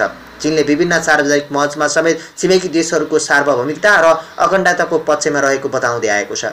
उसले साना देशहरूको सार्वभौमिकताको रक्षा गर्न समेत बताउने गरेको छ। परराष्ट्र मामिलाका जानकार दिनेश भट्टराई भन्छन्, भेट हुँदा मिठो बोल्ने उत्तरी छिमेकीले भारतीय अतिक्रमण हुँदा मौन बस्न मिल्दैन। पूर्व परराष्ट्र मन्त्री समेत रहेका राष्ट्रिय प्रजातन्त्र पार्टीका अध्यक्ष कमल थापाले नेपालको सहमति बिना त्रिदेशीय बिन्दु लिपुलेकलाई व्यापारिक नाका बनाउनु आपत्तिजनक भएको बताउँछन्। नेपालको विरोधलाई व्यवस्था गर्दै सडक बनाउने भारत र सो बाटोमा यातायात सञ्चालन गर्ने दिने चीन दुवैले नेपालको सार्वभौमिकताको उपेक्षा गरेका छन्। परराष्ट्र मन्त्री थापाले ट्विटमा भनेका छन्, यस विषयमा भारत र चीनले वार्ता गर्न र प्रमाणका आधारमा त्रुटि सच्याउन तयार हुँदैनन् भने केवल वक्तव्यबाजी मात्रै गरेर हुँदैन, राष्ट्रिय सहमतिका आधारमा अन्तर्राष्ट्रियकरण गर्नुपर्छ।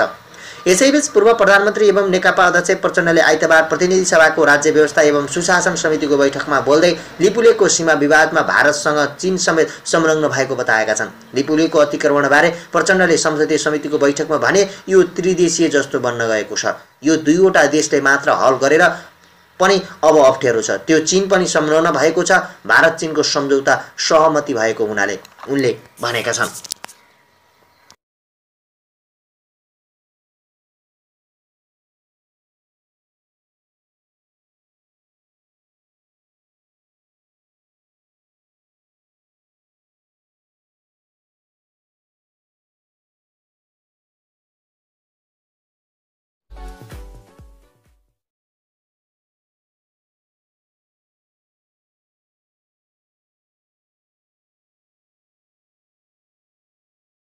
Subscribe to my channel by pressing red button and click on the bell icon for notification of latest updates.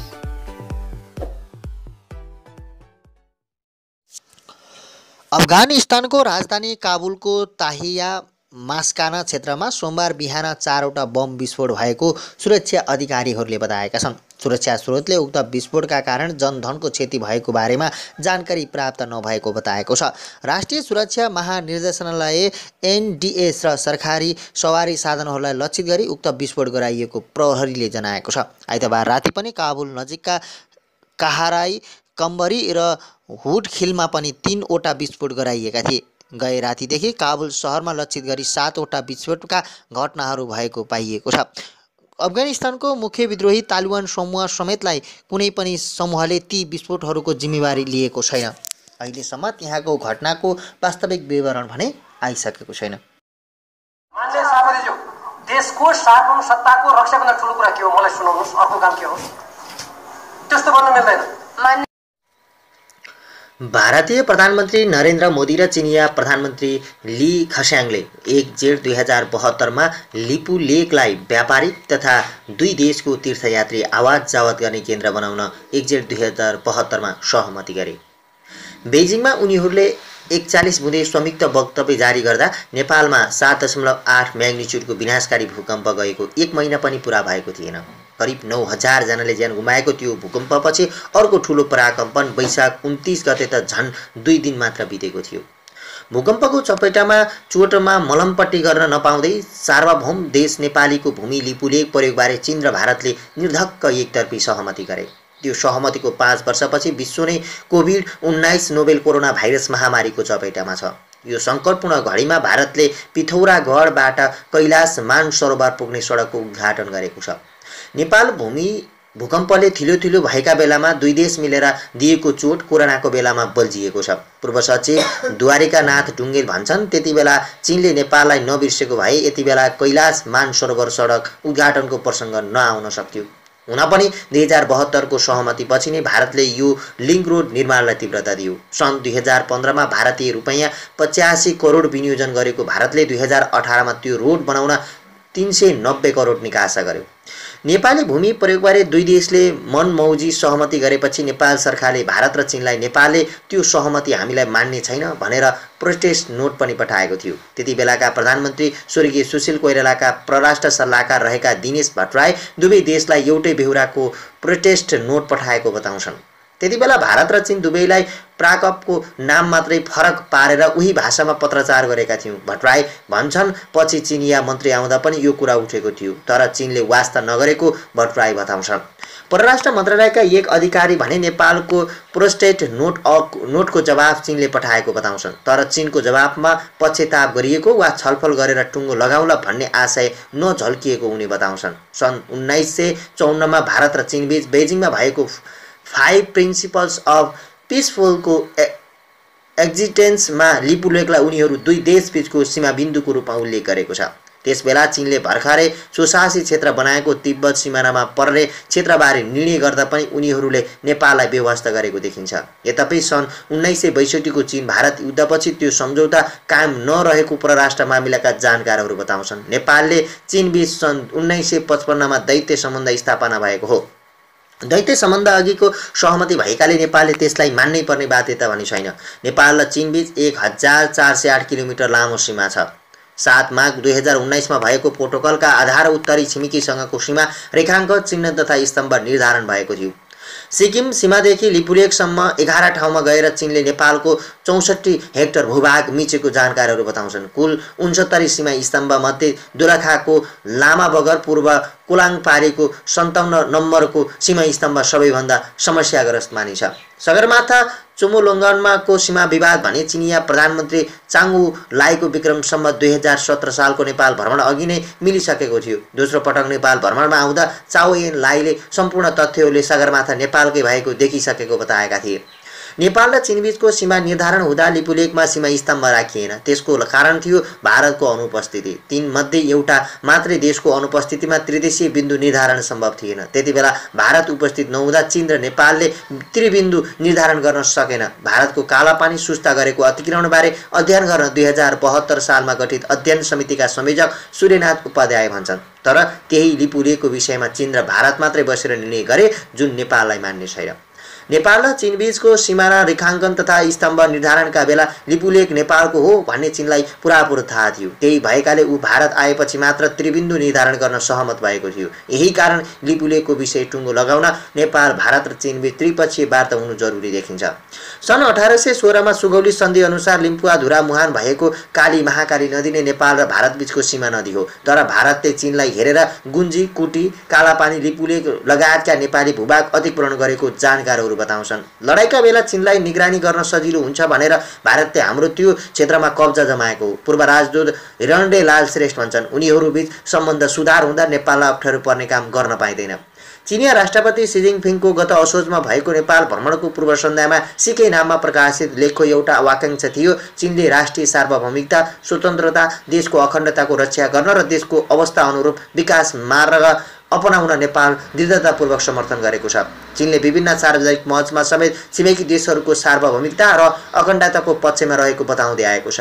उसले साना देशहरूको सार्वभौमिकताको रक्षा गर्न समेत बताउने गरेको छ। परराष्ट्र मामिलाका जानकार दिनेश भट्टराई भन्छन्, भेट हुँदा मिठो बोल्ने उत्तरी छिमेकीले भारतीय अतिक्रमण हुँदा मौन बस्न मिल्दैन। पूर्व परराष्ट्र मन्त्री समेत रहेका राष्ट्रिय प्रजातन्त्र पार्टीका अध्यक्ष कमल थापाले नेपालको सहमति बिना त्रिदेशीय बिन्दु लिपुलेखलाई व्यापारिक नाका बनाउनु आपत्तिजनक भएको बताउँछन्। नेपालको विरोधलाई व्यवस्था गर्दै सडक बनाउने भारत र सो बाटोमा यातायात सञ्चालन गर्ने दिने चीन दुवैले नेपालको सार्वभौमिकताको उपेक्षा गरेका छन्। परराष्ट्र मन्त्री थापाले ट्विटमा भनेका छन्, यस विषयमा भारत र चीनले वार्ता गर्न र प्रमाणका आधारमा त्रुटि सच्याउन तयार हुँदैनन् भने केवल वक्तव्यबाजी मात्रै गरेर हुँदैन, राष्ट्रिय सहमतिका आधारमा अन्तर्राष्ट्रियकरण गर्नुपर्छ। यसैबीच पूर्व प्रधानमन्त्री एवं नेकपा अध्यक्ष प्रचण्डले आइतबार प्रतिनिधि सभाको राज्य व्यवस्था एवं सुशासन समितिको बैठकमा बोल्दै लिपुलेखको सीमा विवादमा भारतसँग चीन समेत संलग्न भएको बताएका छन्। लिपुलेखको अतिक्रमणबारे प्रचण्डले संसदीय समितिको बैठकमा भने, यो त्रिदेशीय जस्तो बन्न गएको छ। यो दुईवटा देशले मात्र हल गरेर पनि अब अप्ठ्यारो छ। त्यो चीन पनि संलग्न भएको छ। भारत चीनको सम्झौता सहमति भएको हुनाले उनले भनेका छन्।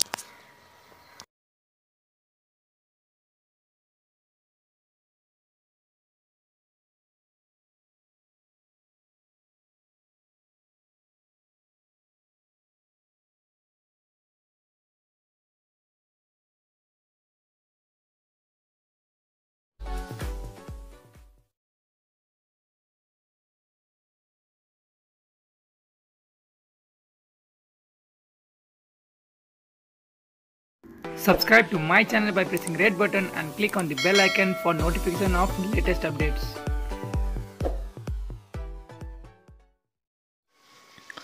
गौ रक्षाका लागि स्थानीय सरकारले चासो देखाएको छ। नगरपालिकाको वडा नम्बर 7 को भण्डारी वनमा गौशाला तयार पारिएको हो। कुस्मा नगरपालिका क्षेत्रमा रहेका छाडा पशुपन्छीको व्यवस्थापनका लागि कुस्मा नगरपालिकाले गौशाला निर्माण गरेको हो। बजारमा छाडा छाडिएका गाईहरूका कारण बाली नोक्सान र सडक दुर्घटनाको खतरा बढिरहेको बेलामा नगरपालिकाले गाईको व्यवस्थापनको लागि जग्गा भाडामा लिएर गौशाला तयार पारेको हो। प्रति वर्ष 40,000 भाडा तिर्ने गरी 150 रोपनी जग्गा भाडामा लिएर गौ संरक्षणमा नगरपालिका लागेको कुस्मा नगरपालिका 7 का वडा अध्यक्ष सुभाष चन्द्र पौडेलले जानकारी दिए। कुस्मा नगरपालिका वडा नम्बर 7 को संयोजन तथा स्थानीयहरूको श्रमदानमा गौशाला निर्माण गरिएको हो।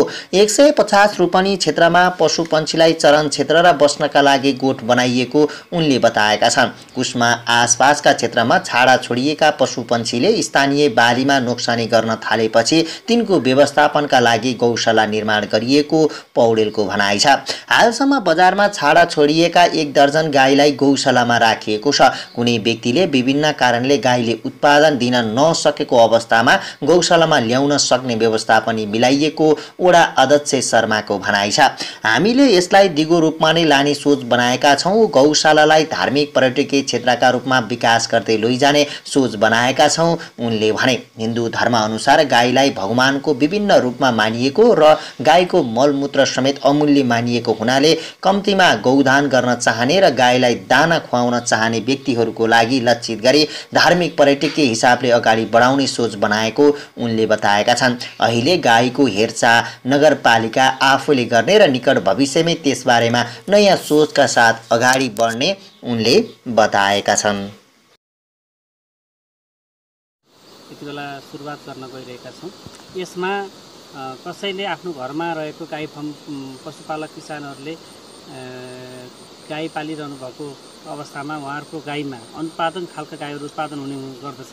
ती अनुत्पादक गाईहरूलाई पनि उहाँहरूले ठुलो माउलाई 1000 रुपियाँ उहाँहरूले शुल्क तिर्नुपर्नेछ भने साना बाछा बाछीहरूलाई पनि घाँस खान सक्ने अवस्था भइसकेपछि उहाँहरूले त्यसलाई उसको जीवनभर पालेर चाहिँ गर्दाखेरि उसको लगानी बढी हुने भएको हुँदाखेरि त्यस्तो अनुत्पादक र किसानलाई लाभ नहुने खालका पशु चौपायहरू र अन्य खालका पनि विभिन्न कसैले दिन चाहनुभयो भने त्यस्ता खालका गाई पशु बाबुहरूलाई हामीले चाहिँ यो ठाउँमा ल्याएर व्यवस्थापन गर्नेछौँ र यहाँ ल्याइसकेपछि उनीहरू चर्नेछन्, दिनभरि चर्नेछन्। विभिन्न ठाउँमा हामीले पोखरीहरू निर्माण गरेका छौँ पानी खानको लागि। त्यसै गरी ओडारहरू छन्, हामीले बस्नको लागि पनि सामान्य हिसाबले अस्थायी खालको व्यवस्थापन पनि प्लास्टिकको एउटा चाहिँ टहर जस्तो बनाएर पनि हामीले गरेका छौँ। र यहाँ जो कोहीले पर्वत जिल्ला कुस्मा नगरपालिका मात्रै नभएर पर्वत जिल्ला र सम्भवतः गण्डकी प्रदेशकै हामीले यहाँ ल्याएर राख्न सक्ने हामीले जुन दृश्यहरू हामी देखाइरहेका छौँ यसमा चाहिँ भोलि गाई बस्तुहरूलाई बाघले यताउति खायो भने अथवा चाहिँ कोही लडे केही गर्यो भने पनि यहाँ गिद्धको पनि संरक्षण हुने र यहाँ इगल भ्यू सेन्टर पनि बनाउने र हामीले औँसी पूर्णिमा जन्मदिन कसैले चाहिँ आफ्नो बुवा आमा कसैको सम्झनामा केही दिनमा आएर यहाँ डिलबाट बसेर दाना खुवाउन चाहनुभयो भने पनि हामी डिलबाटै दाना खुवाउने व्यवस्थापन पनि हामीले सोच बनाइरहेका छौँ। अब केही दिनभित्र हामी त्यो पनि तयारीका साथ अगाडि बढेका छौँ र म आह्वान गर्न चाहन्छु समग्र किसान पशुपालक किसानहरूले जो अनुत्पादन गाईहरू यहाँले पालिराख्नु भएको छ, यहाँहरूलाई चाहिँ लाभ भइरहेको छैन, त्यस्ता गाई वस्तुबाबुहरू यहाँले चाहिँ ल्याइदिनु होला। कुस्मा गौशाला परिवार कुस्मा नगरपालिकाको एउटा समन्वयमा हामीले चाहिँ यहाँ व्यवस्थापन गर्ने जमर्को गरिरहेका छौँ। यसमा सहयोग गर्नको लागि सबै पक्षलाई म हार्दिक अनुरोध गर्न चाहन्छु। एउटा कुरा उत्पादन गर्न खुवाइन्छ र जसका कारणले अहिले गिद्ध जुन तपाईँले भनिहाल्नुभयो गिद्ध नासुनुको कारण भनेको एउटा त्यही पनि हो जुन हामीले गाईमा औषधि प्रयोग गरेका हुन्छौँ त्यसका औषधि खाएको चाहिँ गाई मऱ्यो भने त्यो गाई चाहिँ गिद्धहरूले खाँदाखेरि गिद्धहरूमा पनि समस्या देखियो भनेर त्यो चाहिँ त्यही वनले नै त्यो खालको प्रतिबन्ध तयार गरेको थियो। के छ त्यो बारे के सोच्नु भएको छ? विशेष गरी चौपायाहरूमा चाहिँ पशु वस्तु के अरे गिद्धहरू नासिने भन्ने कुरा चाहिँ मलाई त्यति विश्वास लाग्दैन। हामी धेरै सिमलका रुखहरू पहिला थिए, ती कुराहरू छैनन्। हामीले चाहिँ पहिला पहराहरूमा चाहिँ थुप्रै खालका चाहिँ गुणहरू हुन्थे। जब त्यो अग्ला अग्ला रुखहरू नासिँदै गयो, यो जनसङ्ख्या वृद्धिसँगै यी सबै कुराहरूको विनाश हुँदै गयो, त्यसपछि चाहिँ यिनीहरूको चाहिँ वासस्थान लोप हुँदै गएको कारणले यिनीहरू लोप हुन गएको हो र यिनीहरूलाई खानको लागि पनि खुराकहरू भएन। पहिला चाहिँ गाईबस्तुहरू चराउने, धेरै मात्रामा पशुपालन गर्ने, गोरुहरू पाल्ने, विभिन्न भिरहरूबाट लड्ने, तिनीहरूलाई खाने किसिमको खुराकहरू पनि पुग्थ्यो भने अब पछिल्लो समयमा आएर त्यो कुराहरूको अभाव भएको छ र यो गौशालामा हामी त्यस्ता चाहिँ यहाँ पालिएका वस्तु बाबुहरू चाहिँ कुनै लड्यो भने, कुनै वन्य जन्तुबाट चाहिँ आक्रमणको कारणले चाहिँ मऱ्यो भने त्यसले चिल गिद्ध लगायतका चाहिँ पक्षीहरूलाई पनि संरक्षण गर्नको लागि महत्त्वपूर्ण भूमिका खेल्नेछ भन्ने विश्वास हामीले लिएका छौँ। ठ्याक्कै कति रोपन क्षेत्रफल समेट्नु भएको छ, कति वर्षलाई अथवा त्यो के छ त कति दिन? मोटामोटी यो जग्गा झट्टै हेर्दाखेरि चाहिँ अहिले त्यत्तिकै फालिएको अवस्थामा छ। उहाँहरूले चाहिँ पहिला निकै यो क्षेत्रकै जनताहरूले चाहिँ घाँस काट्न जाने आउने महत्त्वपूर्ण स्थान पनि हो। हामीले उहाँहरूलाई चाहिँ विगतमा उहाँहरूले दिने गरेको मूल्यमा सामान्य केही कमजोर गरेर नगण्य मूल्यमा उहाँहरूबाट चाहिँ वार्षिक 40,000 रुपियाँ भाडामा चाहिँ लिएका छौँ। यो 150 रोपनीभन्दा बढी जग्गा छ। मलाई लाग्छ यो जग्गामा जग्गा धनीहरूले तत्कालै केही गर्न सक्ने अवस्था छैन र कुस्मा नगरपालिकाले पनि उहाँहरूले जुन हिसाबले दिनुभएको छ उहाँहरूको उच्च प्रशंसा गरेको छ। हामी यहाँका स्थानीयहरूले पनि उहाँहरूलाई आभार व्यक्त गरेका छौँ। त्यसर्थ मलाई विश्वास छ लामै समयसम्म यो दिगो हुने गरिकन चाहिँ यो व्यवस्थापन गर्न हामी सक्षम हुनेछौँ भन्ने लागेको छ। कुस्मा नगरपालिकाको भूमिका के हुन्छ?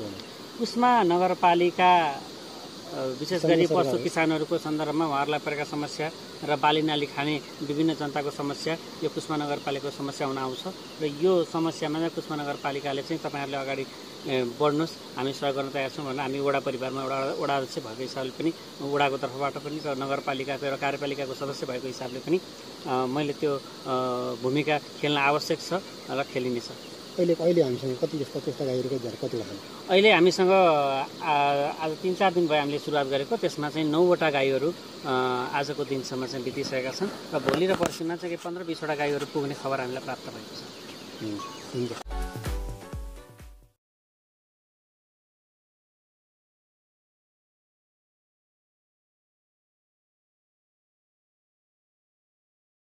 Subscribe to my channel by pressing red button and click on the bell icon for notification of latest updates.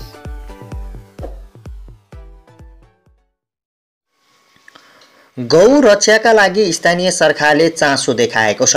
नगरपालिकाको वडा नम्बर 7 को भण्डारी वनमा गौशाला तयार पारिएको हो।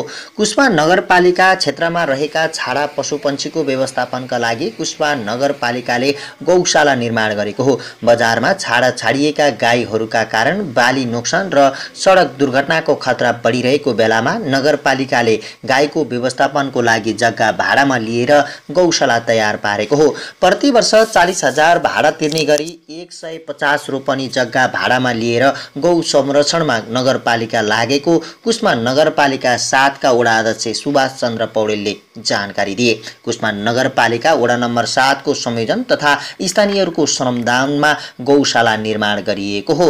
150 रोपनी क्षेत्रमा पशुपन्छीलाई चरण क्षेत्र र बस्नका लागि गोठ बनाइएको उनले बताएका छन्। कुस्मा आसपासका क्षेत्रमा छाडा छोडिएका पशुपन्छीले स्थानीय बालीमा नोक्सानी गर्न थालेपछि तिनको व्यवस्थापनका लागि गौशाला निर्माण गरिएको पौडेलको भनाइ छ।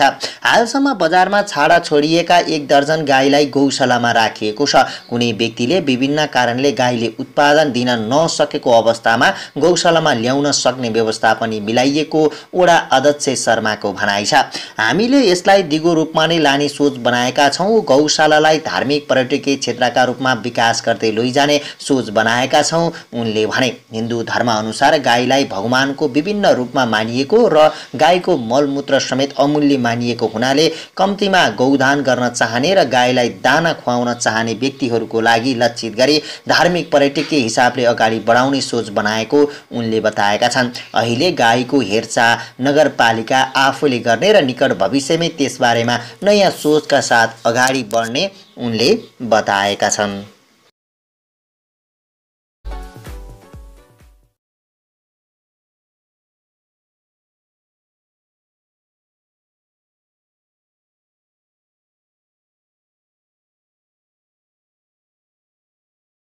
Subscribe to my channel by pressing red button and click on the bell icon for notification of latest updates.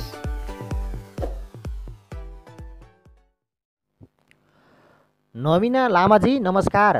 तपाईले एक निजी टेलिभिजनमा अन्तर्वार्ताको क्रममा पूर्व प्रधानमन्त्री तथा नेकपाका अध्यक्ष पुष्पकमल दाहाल प्रचण्डको हैसियत के हो भनेर सोध्नु भएको रहेछ। प्रचण्डलाई आफ्नो हैसियत सुनाउने फुर्सद नभएका कारण मैले उहाँका केही हैसियतहरू तपाईँ समक्ष राख्ने अनुमति चाहन्छु। नम्बर 1, नवीना लामाजी प्रचण्ड तपाईँ सांसद रहेको पार्टी नेकपाको अध्यक्ष हुनुहुन्छ। 2 पटकसम्म यो देशको प्रधानमन्त्री बन्नुभएको छ।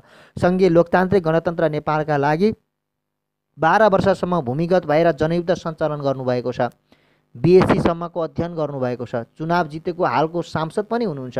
हरेक बिहान 2 घण्टा कसरत गर्नुहुन्छ। यस्तो छ नवीनाजी प्रचण्डको हैसियत। नम्बर 2, बरु तपाईँको हैसियत चाहिँ के हो नवीना लामाजी? कहाँबाट चुनाव लड्नु भएको हो? कति मत लिएर जित्नु भएको हो? संसदमा कसरी छिर्नु भएको हो? म यस्तो प्रश्न तपाईँलाई गर्दिनँ। म यहाँ प्रश्न गर्न उपस्थित भएकै छैन। जम्मै तपाईँ सांसद जस्तो मान्छेलाई पनि प्रचण्डको हैसियत थाहा नभएका कारण बुझाउन आएको हो। बुझे बुझ्नुहोस्, नबुझे थाहा नपाए जस्तो नगर्नुहोस्।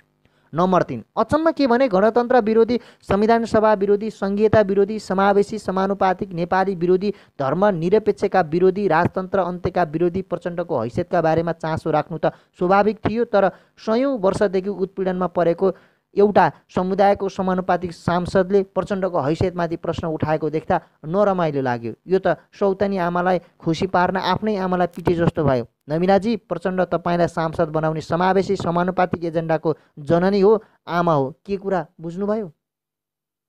नम्बर 4, नवीना लामाजी तपाईँ सांसद भएर पनि कस्तो थाहा नपाएको गाँठे? प्रचण्डको हैसियत सङ्घीय लोकतान्त्रिक गणतन्त्र नेपाल हो। प्रचण्डको हैसियत संविधान सभा हो। प्रचण्डको हैसियत संघीयता हो। प्रचण्डको हैसियत समावेशी नेपाल हो। प्रचण्डको हैसियत समानुपातिक राज्य हो। प्रचण्डको हैसियत धर्मनिरपेक्ष नेपाल हो। बैलगाडा चढेर अमेरिका पुगिँदैन भन्ने को हो नवीनाजी? गुलेली चलाएर संहिता आउँदैन भन्ने पनि जान्नुभएकै होला। नम्बर 5, नवीनाजीलाई प्रचण्डको हैसियत थाहा छैन भनौँ भने पनि समानुपातिक समावेशी कोटाबाट सांसदको टिका लगाउनु भएको छ। उहाँले सोच्नु भएको होला केपी ओलीबाले मलाई यो सांसदको पद छोरी समान मानेर दाइजो जस्तो उपहार दिनुभएको हो, त्यसैले बाको खातिरदारी गर्नुपर्छ। तर गलत नवीनाजी, गलत। यो समावेशी समानुपातिक कोटा माग्दा हजारौँले बलिदानी दिनु परेको छ। समावेशी राज्य बनाउँदा हजुरका बाहरूले त देश टुक्रिन्छ पो भन्थे, तर प्रचण्डले गोरु जस्तो जोतिएरै भए पनि उत्पीडनमा परेका समुदायको लागि समावेशी व्यवस्था ल्याएरै छाडे। प्रचण्डको हैसियत तपाईँको पदसँग गाँसिएको छ, बुझ्नुभयो? नम्बर 6, प्रचण्डको हैसियत भनेको दुई ठाउँमा चुनाव हारेका तत्कालीन एमाले नेता माधव कुमार नेपाललाई संसदमा ल्याएर प्रधानमन्त्री बनाउनु हो नवीनाजी, किनकि उनीहरू फरक पार्टीका नेता थिए तर समान उद्देश्यका लागि हिँडिरहेका थिए। संसारमा यस्ता हैसियत भएका नेता बिरलै पाइन्छन् जसले आफू आलोचना सहेर भए पनि राजनीतिक सहयात्रीमा गुण इमान्दारिताका साथ तिर्छ। त्यतिखेर सायद तपाईँ काभ्रेतिरै मकै खन्दै हुनुहुन्थ्यो होला। नम्बर 7, प्रचण्ड प्रधानमन्त्रीको कारखाना त होइनन्, तर पहिलो पटक पनि दोस्रो पटक पनि केपी शर्मा ओलीलाई प्रधानमन्त्री बनाउन प्रचण्डको ठुलो भूमिका छ।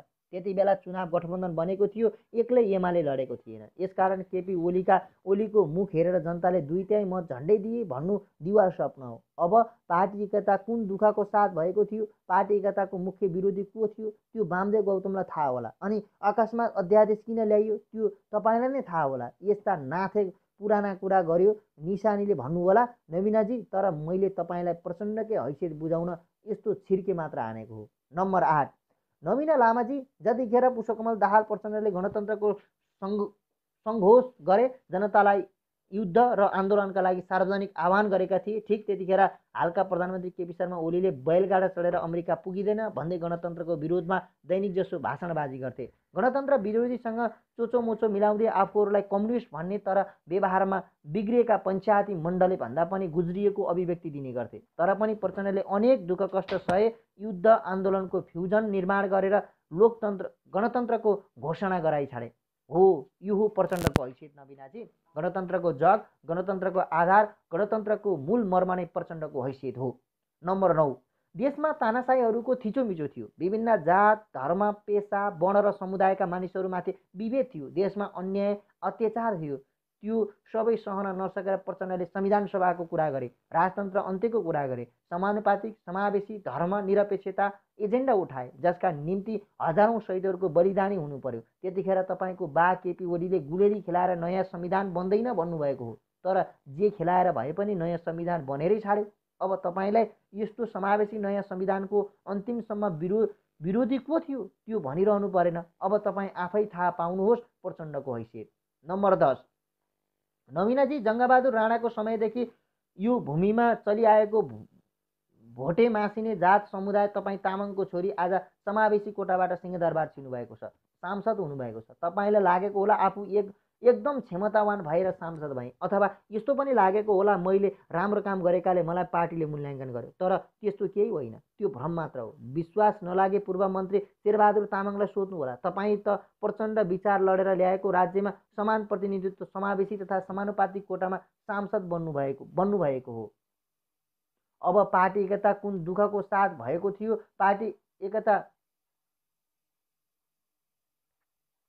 यसका लागि तपाईँको प्रचण्ड र प्रचण्डको विचारलाई धन्यवाद दिनुपर्छ। ल, धन्यवाद दिन सक्नु भएन, तर हैसियतमाथि प्रश्न नउठाउनुहोस्, किनकि त्यो त लाजमर्दो हुन्छ। उत्पीडन परेकाहरूलाई समावेशी अधिकार दिँदा देश टुक्रिन्छ भन्ने मान्छे तपाईँको लागि राजनेता, तर देश निर्माणको लागि समावेशी राज्य हुनुपर्छ भन्ने प्रचण्डको हैसियतमाथि प्रश्न। नम्बर 11, नवीनाजी, तपाईँलाई थाहा नै होला कि नेपालमा गणतन्त्र आउनु अगावै राष्ट्र प्रमुख हुनका लागि राजपरिवारमै जन्मिएको व्यक्ति अर्थात् राजाका छोराछोरी राजपाठामा हुर्किएका शाही सदस्य मात्र हुन पाउने व्यवस्था थियो।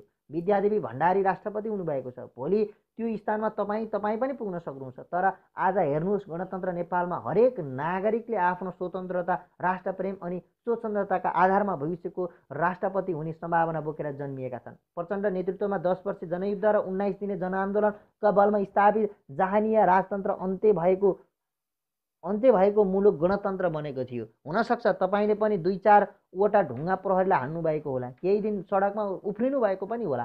त्यो गरे भन्दैमा प्रचण्डको हैसियत नै सोध्न भ्याएको, यो त अति नै लाज्जास्पद पो भयो।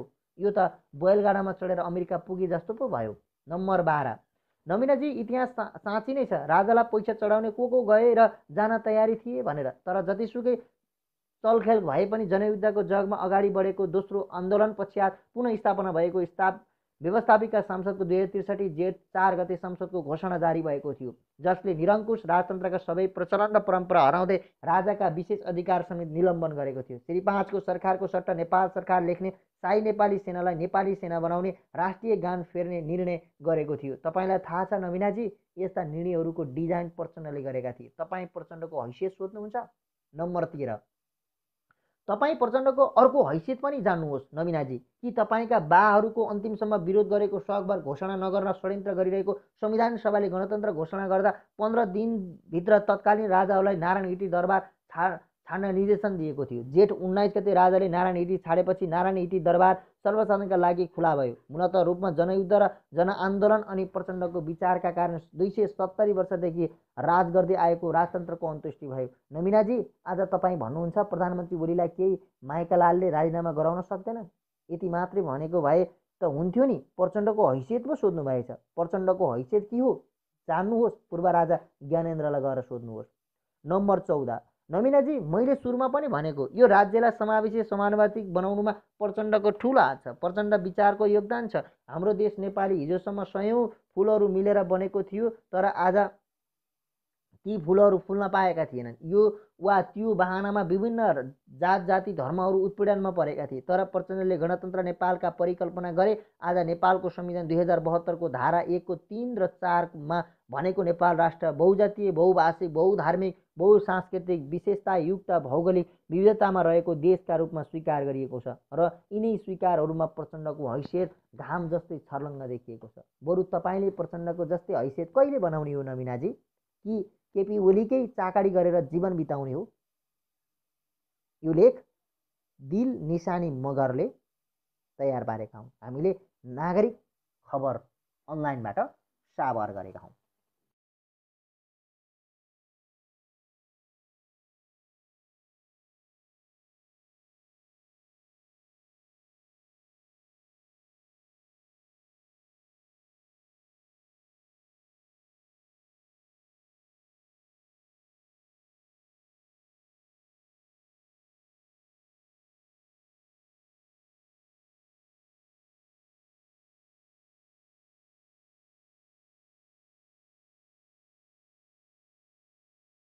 Subscribe to my channel by pressing red button and click on the bell icon for notification of latest updates.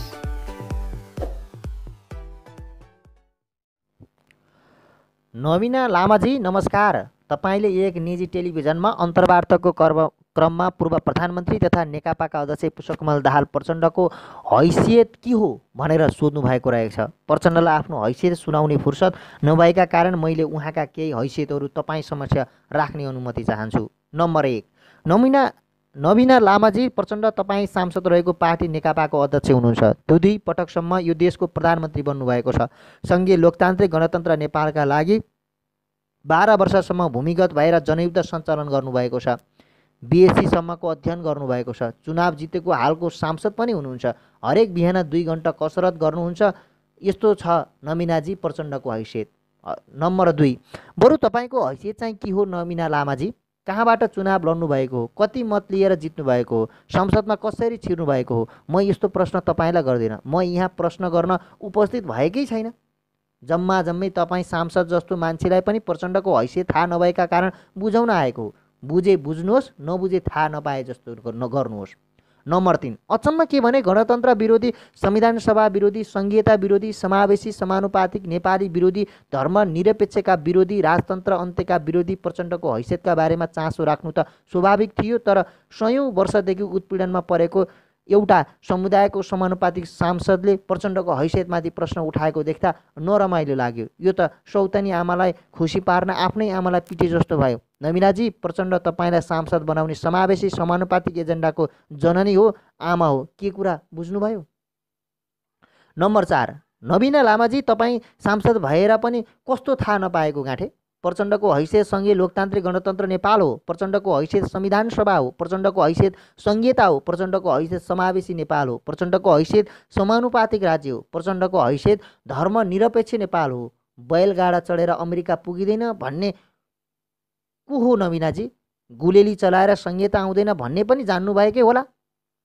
Number 5, नवीनाजीलाई प्रचण्डको हैसियत थाहा छैन भनौँ भने पनि समानुपातिक समावेशी कोटाबाट सांसदको टीका लगाउनु भएको छ। उहाँले सोच्नु भएको होला केपी ओलीबाले मलाई यो सांसदको पद छोरी समान मानेर दाइजो जस्तो उपहार दिनुभएको हो, त्यसैले बाको खातिरदारी गर्नुपर्छ। तर गलत नवीनाजी, गलत। यो समावेशी समानुपातिक कोटा माग्दा हजारौँले बलिदानी दिनु परेको छ। समावेशी राज्य बनाउँदा हजुरका बाहरूले त देश टुक्रिन्छ पो भन्थे, तर प्रचण्डले गोरु जस्तो जोतिएरै भए पनि उत्पीडनमा परेका समुदायको लागि समावेशी व्यवस्था ल्याएरै छाडे। प्रचण्डको हैसियत तपाईँको पदसँग गाँसिएको छ, बुझ्नुभयो? नम्बर 6, प्रचण्डको हैसियत भनेको दुई ठाउँमा चुनाव हारेका तत्कालीन एमाले नेता माधव कुमार नेपाललाई संसदमा ल्याएर प्रधानमन्त्री बनाउनु हो नवीनाजी, किनकि उनीहरू फरक पार्टीका नेता थिए तर समान उद्देश्यका लागि हिँडिरहेका थिए। संसारमा यस्ता हैसियत भएका नेता बिरलै पाइन्छन् जसले आफू आलोचना सहेर भए पनि राजनीतिक सहयात्रीमा गुण इमान्दारिताका साथ तिर्छ। त्यतिखेर सायद तपाईँ काभ्रेतिरै मकै खन्दै हुनुहुन्थ्यो होला। नम्बर 7, प्रचण्ड प्रधानमन्त्रीको कारखाना त होइनन्, तर पहिलो पटक पनि दोस्रो पटक पनि केपी शर्मा ओलीलाई प्रधानमन्त्री बनाउन प्रचण्डको ठुलो भूमिका छ। त्यति बेला चुनाव गठबन्धन बनेको थियो, एक्लै एमाले लडेको थिएन। यसकारण केपी ओलीको मुख हेरेर जनताले 2/3 मत झन्डै दिए भन्नु दिवा स्वप्न हो। अब पार्टी एकता कुन दुःखको साथ भएको थियो, पार्टी एकताको मुख्य विरोधी को थियो, त्यो वामदेव गौतमलाई थाहा होला। अनि अकस्मात अध्यादेश किन ल्याइयो त्यो तपाईँलाई नै थाहा होला। यस्ता नाथे पुराना कुरा गर्यो निशानीले भन्नु होला नवीनाजी, तर मैले तपाईँलाई प्रचण्डकै हैसियत बुझाउन यस्तो छिर्के मात्र हानेको हो। नम्बर 8, नवीना लामाजी, जतिखेर पुष्पकमल दाहाल प्रचण्डले गणतन्त्रको सङ्घोष गरे, जनतालाई युद्ध र आन्दोलनका लागि सार्वजनिक आह्वान गरेका थिए, ठिक त्यतिखेर हालका प्रधानमन्त्री केपी शर्मा ओलीले बैलगाडा चढेर अमेरिका पुगिँदैन भन्दै गणतन्त्रको विरोधमा दैनिक जसो भाषणबाजी गर्थे। गणतन्त्र विरोधीसँग चोचोमोचो मिलाउँदै आफूहरूलाई कम्युनिस्ट भन्ने तर व्यवहारमा बिग्रिएका पञ्चायती मण्डले भन्दा पनि गुज्रिएको अभिव्यक्ति दिने गर्थे। तर पनि प्रचण्डले अनेक दुःख कष्ट सहे युद्ध आन्दोलनको फ्युजन निर्माण गरेर गणतन्त्रको घोषणा गराइ छाडे। हो, यो हो प्रचण्डको हैसियत नवीनाजी। गणतन्त्रको जग, गणतन्त्रको आधार, गणतन्त्रको मूल मर्म नै प्रचण्डको हैसियत हो। नम्बर 9, देशमा तानाशाहीहरूको थिचोमिचो थियो। विभिन्न जात, धर्म, पेसा, वर्ण र समुदायका मानिसहरूमाथि विभेद थियो। देशमा अन्याय अत्याचार थियो। त्यो सबै सहन नसकेर प्रचण्डले संविधान सभाको कुरा गरे, राजतन्त्र अन्त्यको कुरा गरे, समानुपातिक समावेशी धर्म निरपेक्षता एजेन्डा उठाए, जसका निम्ति हजारौँ शहीदहरूको बलिदानी हुनु पर्यो। त्यतिखेर तपाईँको बा केपी ओलीले गुलेली खेलाएर नयाँ संविधान बन्दैन भन्नुभएको हो, तर जे खेलाएर भए पनि नयाँ संविधान बनेरै छाड्यो। अब तपाईँलाई यस्तो समावेशी नयाँ संविधानको अन्तिमसम्म विरोधी को थियो त्यो भनिरहनु परेन। अब तपाईँ आफै थाहा पाउनुहोस् प्रचण्डको हैसियत। नम्बर 10, नवीनाजी, जङ्गबहादुर राणाको समयदेखि यो भूमिमा चलिआएको भोटे मासिने जात समुदाय तपाईँ तामाङको छोरी आज समावेशी कोटाबाट सिंहदरबार छिर्नुभएको छ, सांसद हुनुभएको छ। तपाईँलाई लागेको होला आफू एकदम क्षमतावान भएर सांसद भएँ, अथवा यस्तो पनि लागेको होला मैले राम्रो काम गरेकाले मलाई पार्टीले मूल्याङ्कन गर्यो, तर त्यस्तो केही होइन, त्यो भ्रम मात्र हो। विश्वास नलागे पूर्व मन्त्री शेरबहादुर तामाङलाई सोध्नु होला। तपाईँ त प्रचण्ड विचार लडेर ल्याएको राज्यमा समान प्रतिनिधित्व, समावेशी तथा समानुपातिक कोटामा सांसद बन्नुभएको हो। अब पार्टी एकता कुन दुःखको साथ भएको थियो, पार्टी एकता यसका लागि तपाईँको प्रचण्ड र प्रचण्डको विचारलाई धन्यवाद दिनुपर्छ। ल, धन्यवाद दिन सक्नु भएन, तर हैसियतमाथि प्रश्न नउठाउनुहोस्, किनकि त्यो त लाजमर्दो हुन्छ। उत्पीडन परेकाहरूलाई समावेशी अधिकार दिँदा देश टुक्रिन्छ भन्ने मान्छे तपाईँको लागि राजनेता, तर देश निर्माणको लागि समावेशी राज्य हुनुपर्छ भन्ने प्रचण्डको हैसियतमाथि प्रश्न। नम्बर 11, नवीनाजी, तपाईँलाई थाहा नै होला कि नेपालमा गणतन्त्र आउनु अगावै राष्ट्र प्रमुख हुनका लागि राजपरिवारमै जन्मिएको व्यक्ति अर्थात् राजाका छोराछोरी राजपाठामा हुर्किएका शाही सदस्य मात्र हुन पाउने व्यवस्था थियो। विद्यादेवी भण्डारी राष्ट्रपति हुनुभएको छ। भोलि त्यो स्थानमा तपाईँ पनि पुग्न सक्नुहुन्छ। तर आज हेर्नुहोस्, गणतन्त्र नेपालमा हरेक नागरिकले आफ्नो स्वतन्त्रता, राष्ट्रप्रेम अनि स्वतन्त्रताका आधारमा भविष्यको राष्ट्रपति हुने सम्भावना बोकेर जन्मिएका छन्। प्रचण्ड नेतृत्वमा 10 वर्ष जनयुद्ध र 19 दिने जनआन्दोलनका बलमा स्थापित जहानिया राजतन्त्र अन्त्य भएको मुलुक गणतन्त्र बनेको थियो। हुनसक्छ तपाईँले पनि 2-4 वटा ढुङ्गा प्रहरीलाई हान्नुभएको होला, केही दिन सडकमा उफ्रिनु भएको पनि होला। त्यो गरे भन्दैमा प्रचण्डको हैसियत नै सोध्न भ्याएको? यो त अति नै लज्जास्पद पो भयो। यो त बैलगाडामा चढेर अमेरिका पुगे जस्तो पो भयो। नम्बर 12, नमिनाजी इतिहास साँच्ची नै छ, राजालाई पैसा चढाउने को गए र जान तयारी थिए भनेर। तर जतिसुकै चलखेल भए पनि जनयुद्धको जगमा अगाडि बढेको दोस्रो आन्दोलन पश्चात पुनः स्थापना भएको व्यवस्थापिका संसदको 2063 जेठ 4 गते संसदको घोषणा जारी भएको थियो, जसले निरङ्कुश राजतन्त्रका सबै प्रचलन र परम्परा हराउँदै राजाका विशेष अधिकार समेत निलम्बन गरेको थियो। श्री 5 को सरकारको सट्टा नेपाल सरकार लेख्ने शाही नेपाली सेनालाई नेपाली सेना बनाउने राष्ट्रिय गान फेर्ने निर्णय गरेको थियो। तपाईँलाई थाहा छ नमिनाजी, यस्ता निर्णयहरूको डिजाइन प्रचण्डले गरेका थिए। तपाईँ प्रचण्डको हैसियत सोध्नुहुन्छ। नम्बर 13, तपाईँ प्रचण्डको अर्को हैसियत पनि जान्नुहोस् नमिनाजी, कि तपाईँका बाहरूको अन्तिमसम्म विरोध गरेको सकभर घोषणा नगर्न षड्यन्त्र गरिरहेको संविधान सभाले गणतन्त्र घोषणा गर्दा 15 दिनभित्र तत्कालीन राजाहरूलाई नारायण हिटी दरबार छाड्न निर्देशन दिएको थियो। जेठ 19 गते राजाले नारायण हिटी छाडेपछि नारायण हिटी दरबार सर्वसाधारणका लागि खुला भयो। मूलत रूपमा जनयुद्ध र जनआन्दोलन अनि प्रचण्डको विचारका कारण 270 वर्षदेखि राज गर्दै आएको राजतन्त्रको अन्त्येष्टि भयो। नमिनाजी, आज तपाईँ भन्नुहुन्छ प्रधानमन्त्री ओलीलाई केही माइकलालले राजीनामा गराउन सक्दैन। यति मात्रै भनेको भए त हुन्थ्यो नि, प्रचण्डको हैसियत पो सोध्नु भएछ। प्रचण्डको हैसियत के हो जान्नुहोस्, पूर्व राजा ज्ञानेन्द्रलाई गएर सोध्नुहोस्।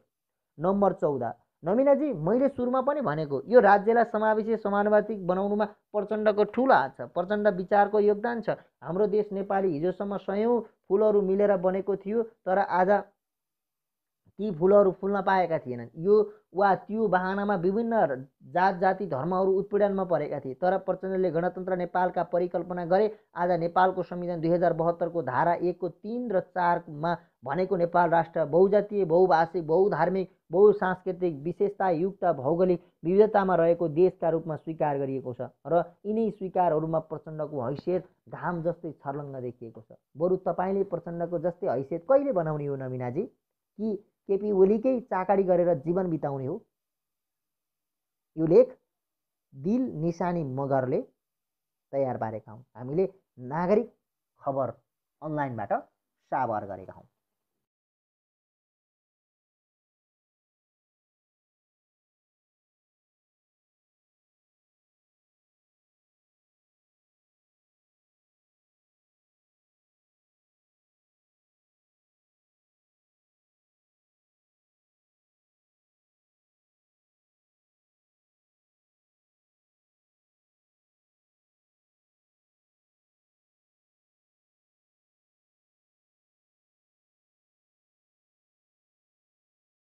Subscribe to my channel by pressing red button and click on the bell icon for notification of latest updates.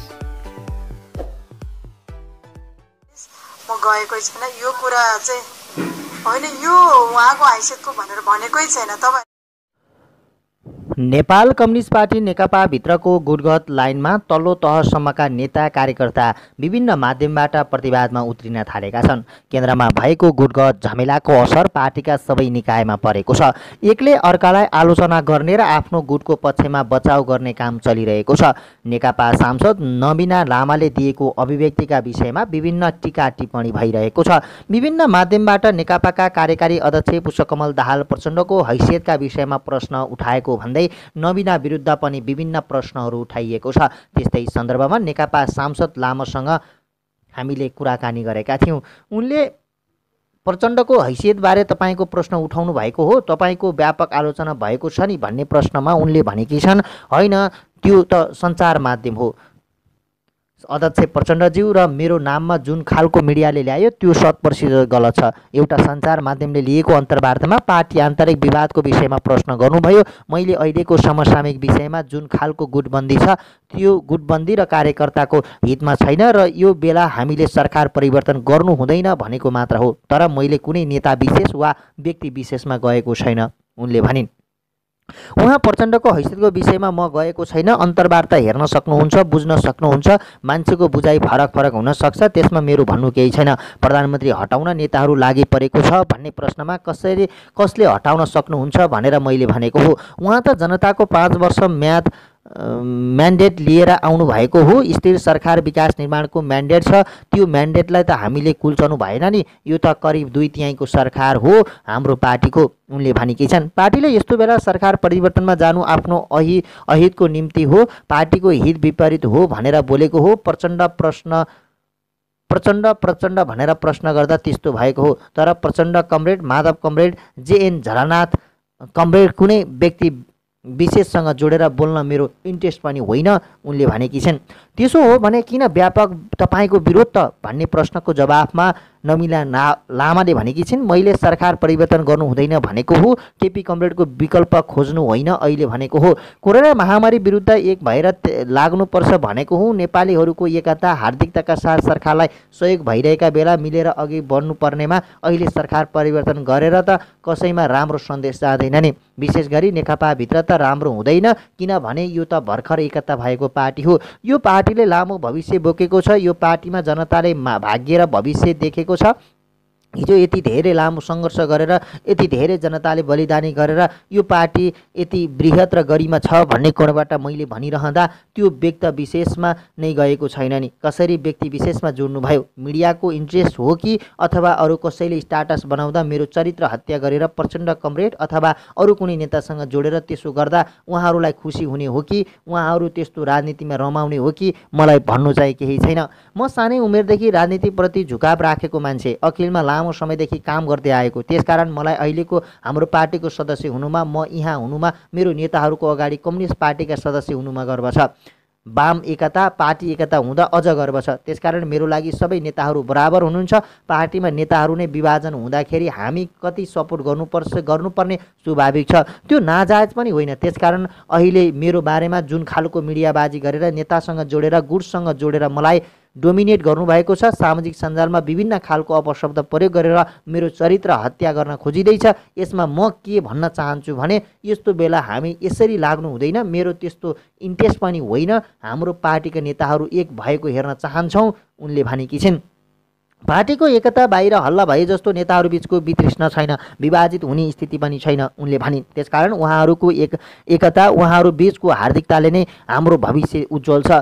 हामी त्यही भित्र खुसी र गर्व गर्छौँ। र मेरो लागि प्रधानमन्त्री, पार्टी अध्यक्ष सम्मानित केपी शर्मा ओली, पूर्व प्रधानमन्त्री अहिलेको पार्टी अध्यक्ष प्रचण्ड कमरेड, पूर्व प्रधानमन्त्री माधव कुमार नेपाल, झलनाथ कमरेड लगायतका वामदेव कमरेड, ईश्वर कमरेड, विष्णु कमरेड लगायतका सबै नेताहरू मेरो लागि बराबर हुनुहुन्छ। मैले उहाँहरूको हैसियतको बारेमा उहाँहरूप्रति नकारात्मक दृष्टिकोणबाट हेर्न चाहेको पनि होइन, मैले त्यो खालको बोलेको पनि होइन, लामाले भनेकी छिन्। मैले पार्टीभित्र गुटगत राजनीति बढ्दा हामी कार्यकर्ताको भविष्य अन्यलमा छ। यो समय परिस्थिति पनि होइन र हाम्रो पार्टीलाई 2/3 बहुमत सहित सरकार बनाउन दिएको छ। यो विकास समृद्धिको निम्ति, स्थिर सरकार निर्माणको निम्ति यो अवसर हो, अवसर दिएको छ। त्यो अवसर नेकपाको सदुपयोग गर्न सक्नुपर्छ। त्यसका लागि हाम्रो पार्टीको जुन खालको गौरवपूर्ण इतिहास छ त्यो मिलेर एकजुट भएर अगाडि बढ्दा राम्रो हुन्छ। अहिले सरकार परिवर्तन गर्नु हुँदैन, पार्टीभित्रको गुट उपगुटमा लाग्नु हुँदैन। सबै सम्मानित व्यक्तिहरू हुनुहुन्छ, त्यसकारण तपाईँहरू मिल्नुहोस्, गुट नगर्नुहोस्, हामीलाई पनि विभाजित नगराउनुहोस् र अहिले सरकारलाई सपोर्ट गर्नुहोस्। अहिले केपी कमरेडको विकल्प छैन भनेर भन्न चाहन्छु, लामाले भनेकी छन्। नेतृत्वका आलोचना गर्नु त कार्यकर्ताको जिम्मेवारी होइन भन्ने प्रश्नमा उनले भनेकी छिन्, कुनै पनि सङ्गठनको विधि पद्धतिभित्र हामीले गुण र दोषको आधारमा नेताको बारेमा आलोचना, आत्मआलोचना गर्न सकिन्छ। यो हाम्रो सङ्गठनको सञ्चालन र लेनिनवादी सङ्गठनात्मक सिद्धान्तको यसको महत्त्व छ। त्यसकारण कार्यकर्ताले नेताको आलोचना नै गर्न नहुने भन्ने होइन। मैले प्रचण्डको विषयमा आलोचना गरेकै छैन, उहाँको व्यक्ति विशेषसँग जोडेकै छैन। तर नेताहरूले प्रधानमन्त्रीको राजीनामा माग्दै हुनुहुन्छ भनेर भन्दा मैले त्यसो गर्नु हुँदैन, यसको विकल्प छैन। सहयोग गरेर जानुपर्छ। अहिले पार्टीभित्रको द्वन्द्व, गल्ती, कमजोरी त्यतिभित्र सुधारेर सौहार्दपूर्ण र सहमतिका अगाडि बढ्नुपर्छ भनेको कुरा कसरी विषय मोडिन गयो। विशेष गरी प्रचण्ड कमरेडको त अझ उज्जवल भविष्य नेकपाभित्र म देख्छु। उहाँ सबैको सम्मानित हुनुपर्छ, सबैको मन जित्नुपर्छ। उहाँले अभिभावकत्व ग्रहण गर्नुपर्छ। उहाँहरू दुईजनाको भावना मिलेर, स्पिरिट मिलेर, स्वभाव मिलेर अरू थुप्रै नेताहरू तथा कार्यकर्ताहरूको पनि साझा कम्युनिस्ट पार्टी एक बनाउने सपना थियो। विशेष गरी फर्स्ट पर्सन भनेको त श्रद्धेय 2 अध्यक्ष न थिए। माओवादीबाट अध्यक्ष कमरेड प्रचण्ड हुनुहुन्थ्यो, यता नेकपा एमालेबाट केपी शर्मा ओली हुनुहुन्थ्यो। उहाँहरू दुईजना फर्स्ट म्यान भएको हुनाले विभाजन हुनु हुँदैन।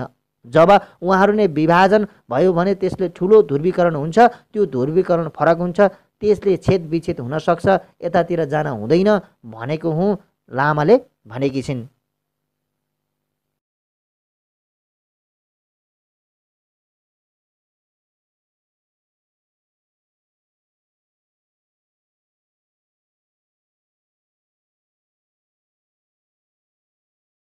Subscribe to my channel by pressing red button and click on the bell icon for notification of latest updates.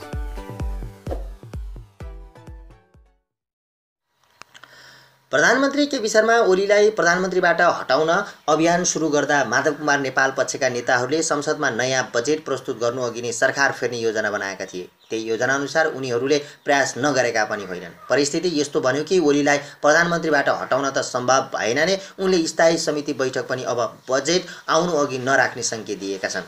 स्थायी समितिमा अल्पमतमा रहेका ओलीले बजेट ल्याउनु अघि स्थायी समितिको बैठक नराख्ने उनी निकट केही नेताहरूले बताएका छन्। बजेट अघि नै प्रधानमन्त्रीबाट हटाउन लागेकालाई सन्देश दिन र समय थपेर आफ्नो राजीनामा माग्नेहरूको सामना गर्ने योजना बनाउन पनि ओलीले यस्तो रणनीति लिएको उनीहरूको भनाइरहेको छ।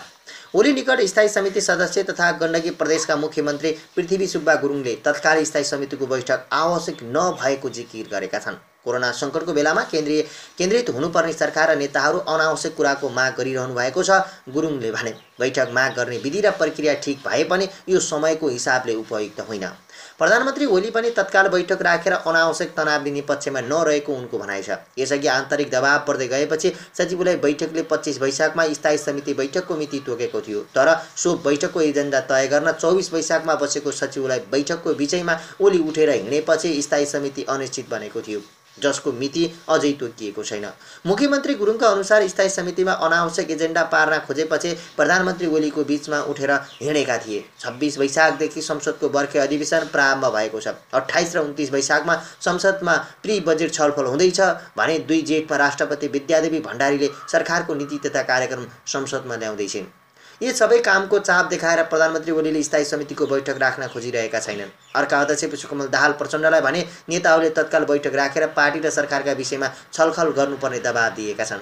स्थायी समितिको बैठक सारेर प्रधानमन्त्री ओलीले आफूहरूको अपमान गरेको स्थायी समितिका नेताहरूले आरोप लगाउँदै आएका छन्। उनीहरूले पार्टीभित्र देखिएका समस्याबारे छलफल नहुँदा समस्या भएको भन्दै तत्काल बैठक राखेर निकास दिन आग्रह गरेका छन्। 25 वैशाखमा संसद भवनमा पत्रकारसँग बोल्दै प्रचण्डले प्रधानमन्त्रीसँग सल्लाह गरेर 1-2 दिनमै बैठकमा मिति तोकिने बताएका थिए।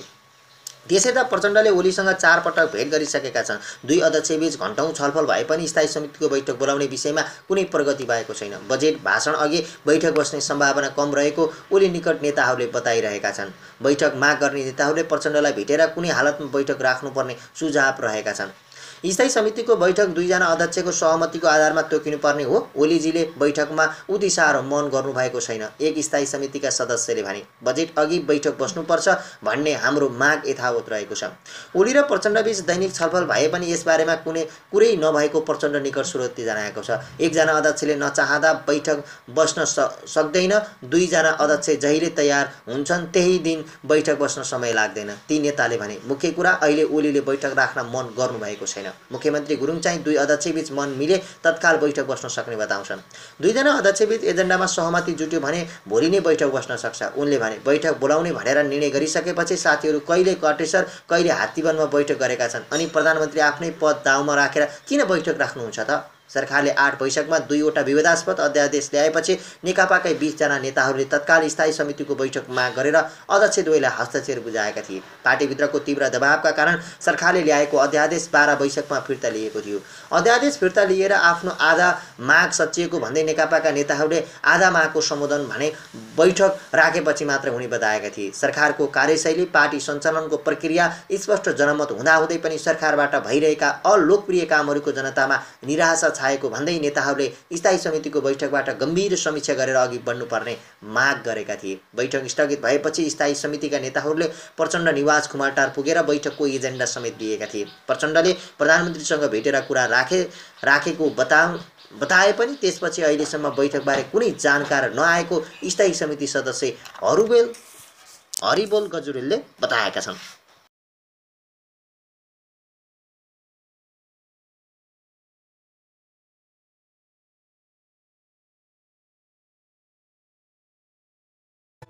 मान्य सभापतिज्यू, देशको सार्वभौम सत्ताको रक्षा गर्न ठुलो कुरा के हो मलाई सुनाउनुहोस्। अर्को काम के हो त्यस्तो भन्न मिल्दैन। भारतीय प्रधानमन्त्री नरेन्द्र मोदी र चिनिया प्रधानमन्त्री ली खस्याङले 1 जेठ 2072 लिपु लेकलाई व्यापारिक तथा 2 देशको तीर्थयात्री आवाज जावत गर्ने केन्द्र बनाउन 1 जेठ 2072 सहमति गरे। बेजिङमा उनीहरूले 41 बुँदे संयुक्त वक्तव्य जारी गर्दा नेपालमा 7.8 म्याग्निच्युडको विनाशकारी भूकम्प गएको 1 महिना पनि पूरा भएको थिएन। करिब 9,000 जनाले ज्यान गुमाएको त्यो भूकम्पपछि अर्को ठूलो पराकम्पन वैशाख 29 गते त झन् 2 दिन मात्र बितेको थियो। भूकम्पको चपेटामा चोटमा मलमपट्टि गर्न नपाउँदै सार्वभौम देश नेपालीको भूमि लिपुलेख प्रयोगबारे चीन र भारतले निर्धक्क एकतर्फी सहमति गरे। त्यो सहमतिको 5 वर्षपछि विश्व नै कोभिड-19 नोभेल कोरोना भाइरस महामारीको चपेटामा छ। यो सङ्कटपूर्ण घडीमा भारतले पिथौरागढबाट कैलाश मानसरोवर पुग्ने सडकको उद्घाटन गरेको छ। नेपाल भूकम्पले थिलो भएका बेलामा दुई देश मिलेर दिएको चोट कोरोनाको बेलामा बल्झिएको छ। पूर्व सचिव द्वारिकानाथ ढुङ्गेल भन्छन् त्यति बेला चीनले नेपाललाई नबिर्सेको भए यति बेला कैलाश मानसरोवर सडक उद्घाटनको प्रसङ्ग नआउन सक्थ्यो। हुन पनि 2072 को सहमतिपछि नै भारतले यो लिङ्क रोड निर्माणलाई तीव्रता दियो। सन् 2015 मा भारतीय रुपैयाँ 85 करोड विनियोजन गरेको भारतले 2018 मा त्यो रोड बनाउन 390 करोड निकासा गर्यो।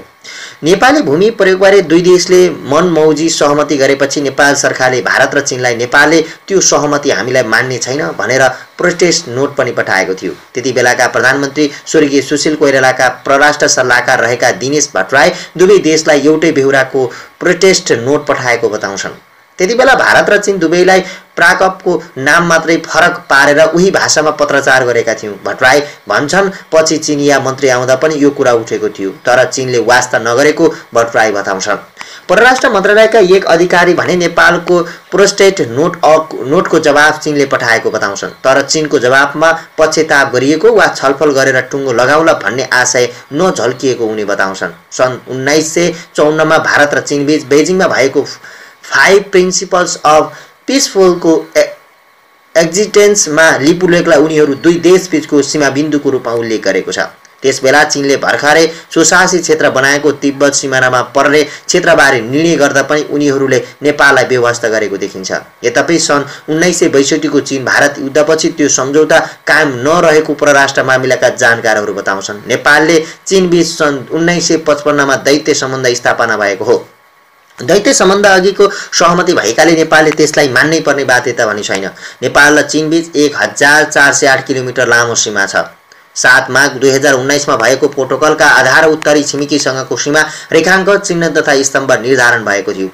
सिक्किम सीमादेखि लिपुलेखसम्म 11 ठाउँमा गएर चीनले नेपालको 64 हेक्टर भूभाग मिचेको जानकारहरू बताउँछन्। कुल 69 सीमा स्तम्भ मध्ये दोलखाको लामा बगर पूर्व कोलाङपारीको 57 नम्बरको सीमा स्तम्भ सबैभन्दा समस्याग्रस्त मानिन्छ।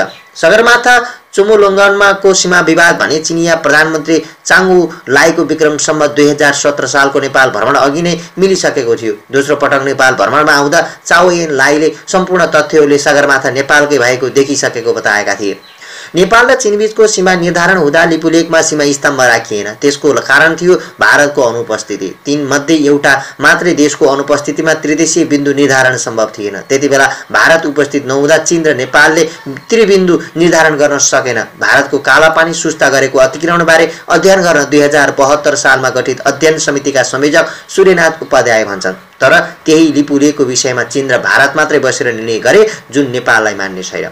नेपाल र चीनबीचको सीमाना रेखाङ्कन तथा स्तम्भ निर्धारणका बेला लिपुलेख नेपालको हो भन्ने चीनलाई पुरापुर थाहा थियो। त्यही भएकाले ऊ भारत आएपछि मात्र त्रिबिन्दु निर्धारण गर्न सहमत भएको थियो। यही कारण लिपुलेखको विषय टुङ्गो लगाउन नेपाल भारत र चीनबीच त्रिपक्षीय वार्ता हुनु जरुरी देखिन्छ।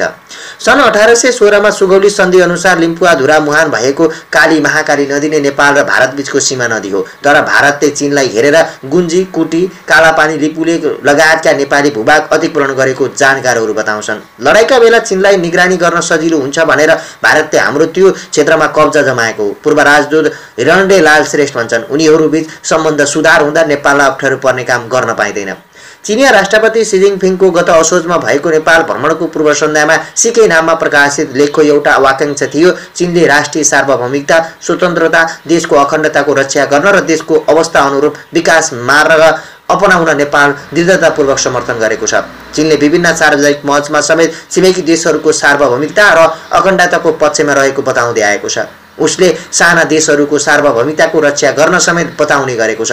परराष्ट्र मामिलाका जानकार दिनेश भट्टराई भन्छन्, भेट हुँदा मिठो बोल्ने उत्तरी छिमेकीले भारतीय अतिक्रमण हुँदा मौन बस्न मिल्दैन।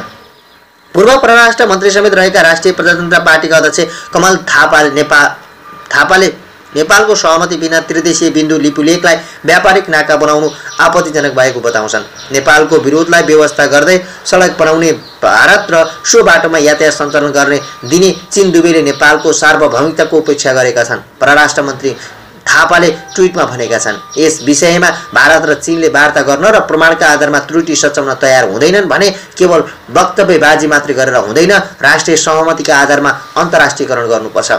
यसैबीच पूर्व प्रधानमन्त्री एवं नेकपा अध्यक्ष प्रचण्डले आइतबार प्रतिनिधि सभाको राज्य व्यवस्था एवं सुशासन समितिको बैठकमा बोल्दै लिपुलेकको सीमा विवादमा भारतसँग चीन समेत संलग्न भएको बताएका छन्। लिपुलेकको अतिक्रमणबारे प्रचण्डले संसदीय समितिको बैठकमा भने, यो त्रिदेशीय जस्तो बन्न गएको छ। यो दुईवटा देशले मात्र हल गरेर पनि अब अप्ठ्यारो छ। त्यो चीन पनि संलग्न भएको छ। भारत चीनको सम्झौता सहमति भएको हुनाले उनले भनेका छन्।